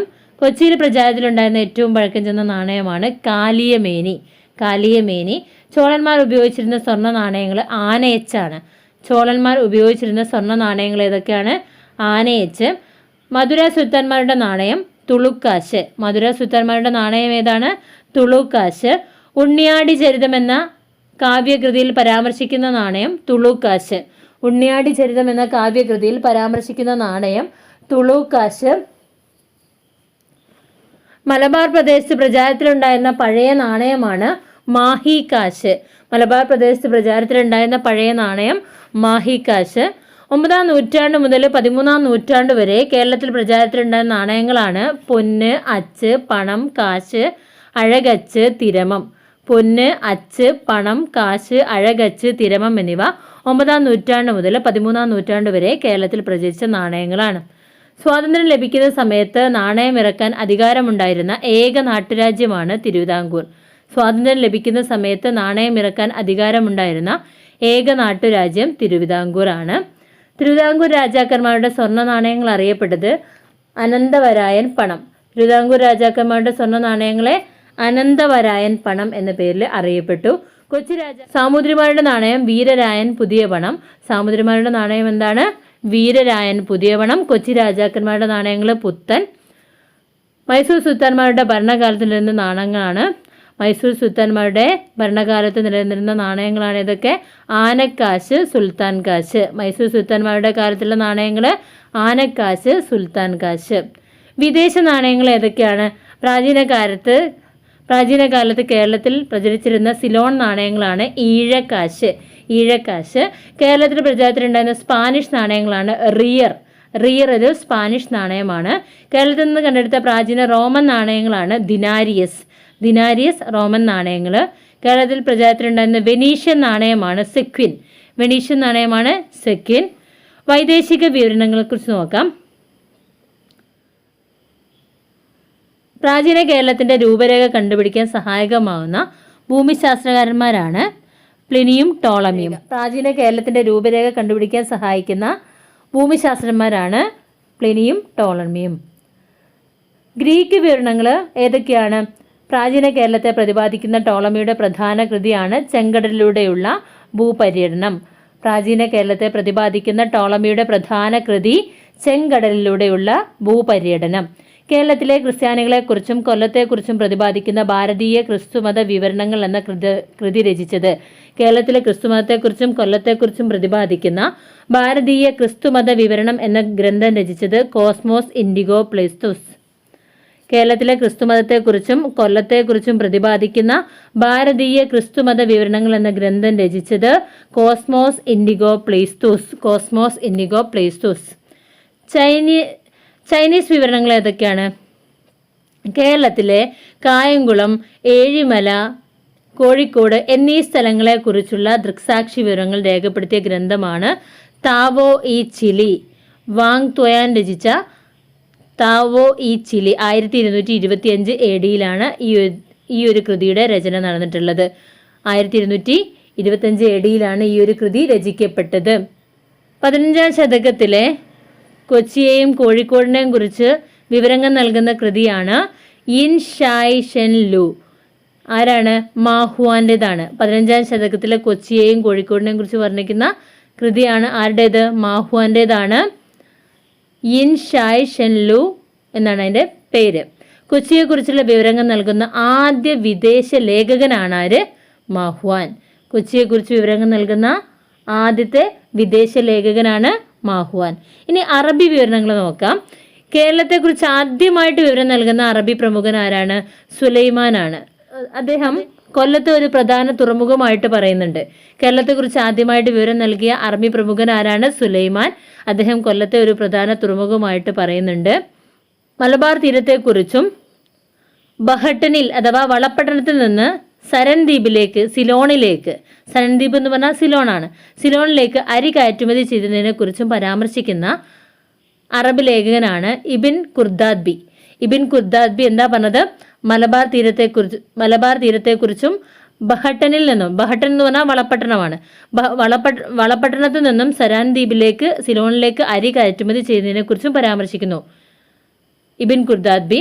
10-ാം ശതകത്തിൽ കേരളത്തെപ്പറ്റി വിവരങ്ങൾ നൽകിയ അറബ് ലേഖകന്മാരാണ് ഇബ്നുൽ ഹക്കി, ഇബിൻ ഡസ്റ്റ, അഞ്ജു സെയ്ദ് മസൂദി. 10-ാം ശതകത്തിൽ കേരളത്തെപ്പറ്റി വിവരങ്ങൾ നൽകിയ അറബി ലേഖകന്മാരാണ് ഇബ്നുൽ ഫക്കി, ഇബിൻ ഡസ്റ്റ, അബു സെയ്ദ് മസൂദി എന്നിവർ. കേരളത്തിലെ സമുദ്രതീരങ്ങളെക്കുറിച്ചുള്ള വിവരണങ്ങൾ ഇദ്രീസി യാക്കൂദ്. കേരളത്തിലെ സമുദ്രതീരങ്ങളെക്കുറിച്ചുള്ള വിവരങ്ങൾ നൽകുന്നത് ഇദ്രീസി യാക്കൂദാണ്. വടക്കേ മലബാറിലെ കോലത്തുനാടിൻ്റെ വിവരണങ്ങൾ റഷീദുദ്ദീനാണ്. റഷീദുദ്ദീൻ. കൊല്ലത്തെക്കുറിച്ചുള്ള വിവരണങ്ങൾ അൽ കസ്വിനി. മലബാറിൻ്റെ വിവരങ്ങൾ ദിമിഷ്കി അബുൽ ഫിദ. മലബാറിന്റെ വിവരണങ്ങൾ ദിമിഷ്കി, അബുൽ ഫിദ എന്നിവരാണ്. കോഴിക്കോട് 6 തവണ സഞ്ചരിച്ച ഭൂഗോള സഞ്ചാരി ഇബിൻ ബത്തൂത്ത. കോഴിക്കോട് 6 തവണ സഞ്ചരിച്ച ഭൂഗോള സഞ്ചാരിയാണ് ഇബിൻ ബത്തൂത്ത. ഐശ്വര്യപൂർണമായ അങ്ങാടികളും സമ്പന്നരായ കച്ചവടക്കാരുമുള്ള കൊല്ലം കേരളത്തിലെ ഏറ്റവും നല്ല നഗരമാണെന്ന് പറഞ്ഞത് ആരാണ്? ഇബിൻ ബത്തൂത്തയാണ്. ഐശ്വര്യപൂർണമായ അങ്ങാടികളും സമ്പന്നരായ കച്ചവടക്കാരുമുള്ള കൊല്ലം കേരളത്തിലെ ഏറ്റവും നല്ല നഗരമാണെന്ന് പറഞ്ഞത് ആരാണ്? ഇബിൻ ബത്തൂത്ത. ഇനി യൂറോപ്യൻ വിവരണങ്ങൾ നോക്കാം. കൊച്ചി തുറമുഖത്തെക്കുറിച്ച് ആദ്യ വിവരണം നൽകിയ വിദേശ സഞ്ചാരി നിക്കോള കോണ്ടിയാണ്.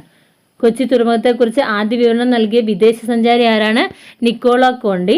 1502 മുതൽ 1508 വരെ കേരളത്തിൽ സഞ്ചരിച്ച് വിലപ്പെട്ട വിവരങ്ങൾ രേഖപ്പെടുത്തിയ ഇറ്റാലിയൻ സഞ്ചാരിയാണ് ലുഡോവിക്കോ ഡി വർത്തേമ. 1502 മുതൽ 1508 വരെ കേരളത്തിൽ സഞ്ചരിച്ച് വിലപ്പെട്ട വിവരങ്ങൾ രേഖപ്പെടുത്തിയ ഇറ്റാലിയൻ ലേഖകനാണ് ലുഡോവിക്കോ ഡി വർത്തേമ. കേരളത്തിലെ ജനജീവിതത്തെക്കുറിച്ച് വിവരങ്ങൾ നൽകിയ പോർച്ചുഗീസ് ഉദ്യോഗസ്ഥനാണ് ഡ്വാർത്തെ ബാർബോസ. കേരളത്തിലെ ജനജീവിതത്തെക്കുറിച്ച് വിവരങ്ങൾ നൽകിയ പോർച്ചുഗീസ് ഉദ്യോഗസ്ഥനാണ് ഡോർത്തെ ബാർബോസ. ഇനി ഡച്ച് വിവരങ്ങൾ നോക്കാം. ഡച്ച് കാലഘട്ടത്തിലെ കേരള ചരിത്രം പ്രതിപാദിക്കുന്ന ഗ്രന്ഥങ്ങൾ ഫോസ്റ്ററുടെ ഇംഗ്ലീഷ് ഫാക്ടറികൾ, ടവർണിയറുടെ സഞ്ചാരങ്ങൾ. ഫോസ്റ്ററുടെ ഇംഗ്ലീഷ് ഫാക്ടറികൾ, ടവർണിയറുടെ സഞ്ചാരങ്ങൾ. ഇവ ഡച്ച് കാലഘട്ടത്തിലെ കേരള ചരിത്രം പ്രതിപാദിക്കുന്ന കൃതികളാണ്. പോർവസ്റ്റും ബർത്തലോമിയോവും ഫ്രഞ്ച് ഗ്രന്ഥകാരനായ അക്വിറ്റൽ ഡുപ്പറോണ്ടും ഡച്ച് ഭരണകാലത്തെ കൊച്ചിയെക്കുറിച്ച് വിവരിക്കുന്നു. മലബാറിലെ ഔഷധ സസ്യങ്ങളെക്കുറിച്ച് പ്രതിപാദിക്കുന്ന ഡച്ചുകാർ തയ്യാറാക്കിയ പുസ്തകമാണ് ഹോർത്തൂസ് മലബാറിക്കസ്. ഡച്ചുകാരുടെ ഏറ്റവും വലിയ സംഭാവനയാണിത്. ഇത് എഴുതിയത് ലാറ്റിൻ ഭാഷയിലാണ്.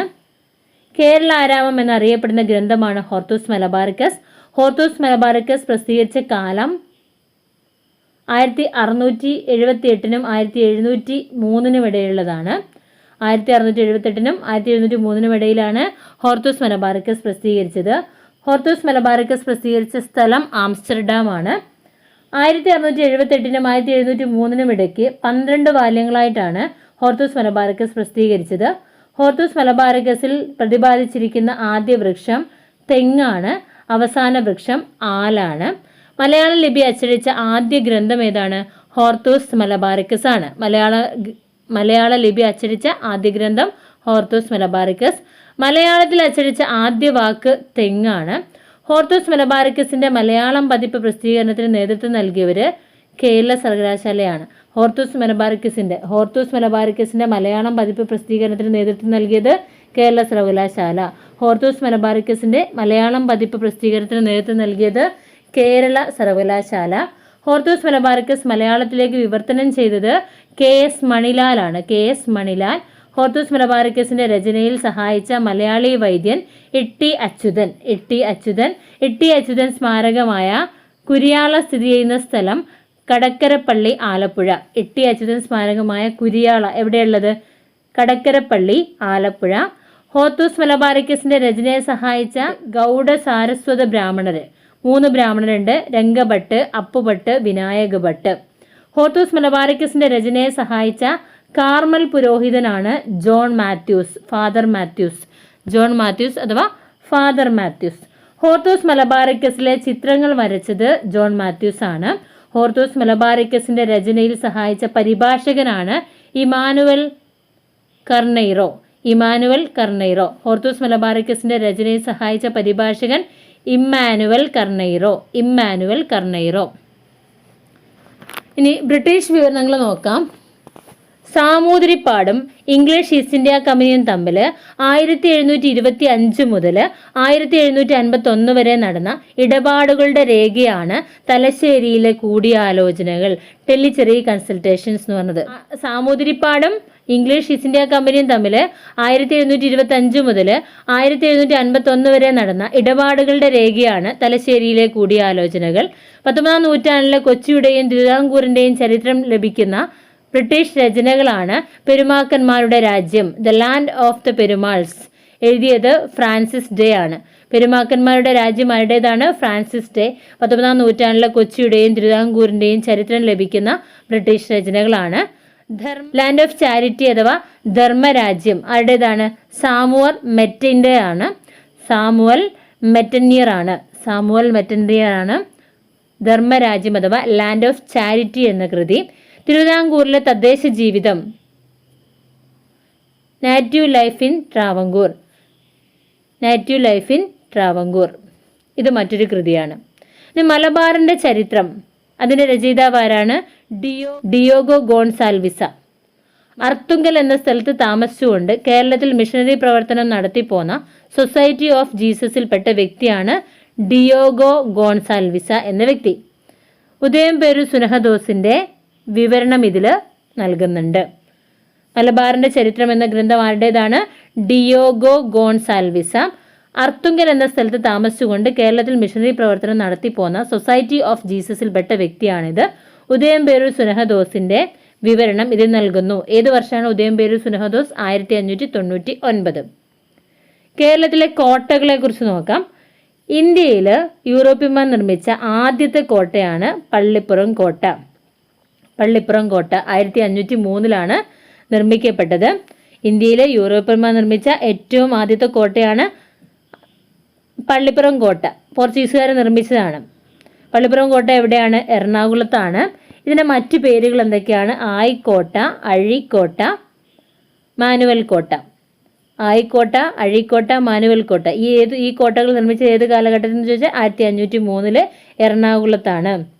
കണ്ണൂരിലെ സെൻറ്റ് ആഞ്ചലോ കോട്ട നിർമ്മിച്ചത് പോർച്ചുഗീസുകാരാണ്. കണ്ണൂരിലെ സെൻറ്റ് ആഞ്ചലോ കോട്ട നിർമ്മിച്ചതും ആര് തന്നെയാണ്? പോർച്ചുഗീസുകാരാണ്. തലശ്ശേരി കോട്ട നിർമ്മിച്ചത്, കണ്ണൂരിലെ തലശ്ശേരി കോട്ട നിർമ്മിച്ചത് ബ്രിട്ടീഷുകാരാണ്. കണ്ണൂരിലെ തലശ്ശേരി കോട്ട ബ്രിട്ടീഷുകാരാണ് നിർമ്മിച്ചത്. മരക്കാർ കോട്ട അഥവാ പുതുപ്പണം കോട്ട നിർമ്മിച്ചത് കുഞ്ഞാലി മരക്കാർ മൂന്നാമനാണ്. മരക്കാർ കോട്ട അഥവാ പുതുപ്പണം കോട്ട നിർമ്മിച്ചത് ആരാണ്? കുഞ്ഞാലി മരക്കാർ മൂന്നാമനാണ്. സാമൂതിരിയുടെ കണ്ടത്തിലേക്ക് നീട്ടിയ പീരങ്കി എന്ന് വിശേഷിപ്പിക്കുന്ന കോട്ട ചാലിയൻകോട്ട. ചാലിയൻകോട്ട തകർത്തത് കുഞ്ഞാലി മരക്കാർ മൂന്നാമനാണ്. സാമൂതിരിയുടെ കണ്ടത്തിലേക്ക് നീട്ടിയ പീരങ്കി എന്ന് വിശേഷിപ്പിക്കപ്പെട്ട കോട്ടയാണ് ചാലിയൻകോട്ട. പോർച്ചുഗീസുകാർ നിർമ്മിച്ചതാണ്. ഇത് തകർത്ത് കളഞ്ഞത് കുഞ്ഞാലി മൂന്നാമനാണ്. ഡച്ചുകാർ 18-ാം നൂറ്റാണ്ടിൽ ഗുരുവായൂരിൽ നിർമ്മിച്ച കോട്ടയാണ് ചേറ്റുവ കോട്ട. 18-ാം നൂറ്റാണ്ടിൽ ഗുരുവായൂരിൽ ഡച്ചുകാർ നിർമ്മിച്ച കോട്ടയാണ് ചേറ്റുവ കോട്ട. സെന്റ് തോമസ് കോട്ട എന്നറിയപ്പെടുന്ന കോട്ടയാണ് തങ്കശ്ശേരി കോട്ട. കൊല്ലത്തുള്ള തങ്കശ്ശേരി കോട്ടയെ സെന്റ് തോമസ് കോട്ട എന്ന പേരിൽ അറിയപ്പെടുന്നു. കൊല്ലത്തുള്ള തങ്കശ്ശേരി കോട്ട എന്താ അറിയപ്പെടുന്നത്? സെന്റ് തോമസ് കോട്ട എന്ന പേരിൽ അറിയപ്പെടുന്നു. ഈ ഏരിയയിൽ നിന്ന് മുൻ വർഷത്തിൽ ചോദിച്ച ചോദ്യങ്ങൾ നോക്കാം. അറബ് സഞ്ചാരിയായിരുന്ന സുലൈമാൻ കേരളം സന്ദർശിച്ചത് ഏത് പെരുമാളിൻ്റെ കാലത്തായിരുന്നു? സ്ഥാണുരവിവർമ്മയുടെ കാലത്താണ്. അറബ് സഞ്ചാരിയായിരുന്ന സുലൈമാൻ കേരളം സന്ദർശിച്ചത് ഏത് പെരുമാളിൻ്റെ കാലത്തായിരുന്നു? സ്ഥാണുരവിവർമ്മയുടെ കാലത്തായിരുന്നു. അറബി മലയാള കൃതിയായ മുഹിദ്ദീൻ മാല രചിച്ചത് ആരാണ്? ഖാസി മുഹമ്മദ് ആണ്. മുഹിദ്ദീൻ മാല രചിച്ചത് ഖാസി മുഹമ്മദ് ആണ്. ഷെയ്ഖ് സൈനുദ്ദീൻ്റെ തുഫ്ഫത്തുൽ മുജാഹിദീൻ അദ്ദേഹം ആർക്കാണ് സമർപ്പിച്ചത്? ബിജാപൂർ സുൽത്താനാണ് സമർപ്പിച്ചത്. ഷെയ്ഖ് സൈനുദ്ദീൻ്റെ തുഫ്ഫത്തുൽ മുജാഹിദീൻ ബിജാപൂർ സുൽത്താനാണ് സമർപ്പിച്ചത്.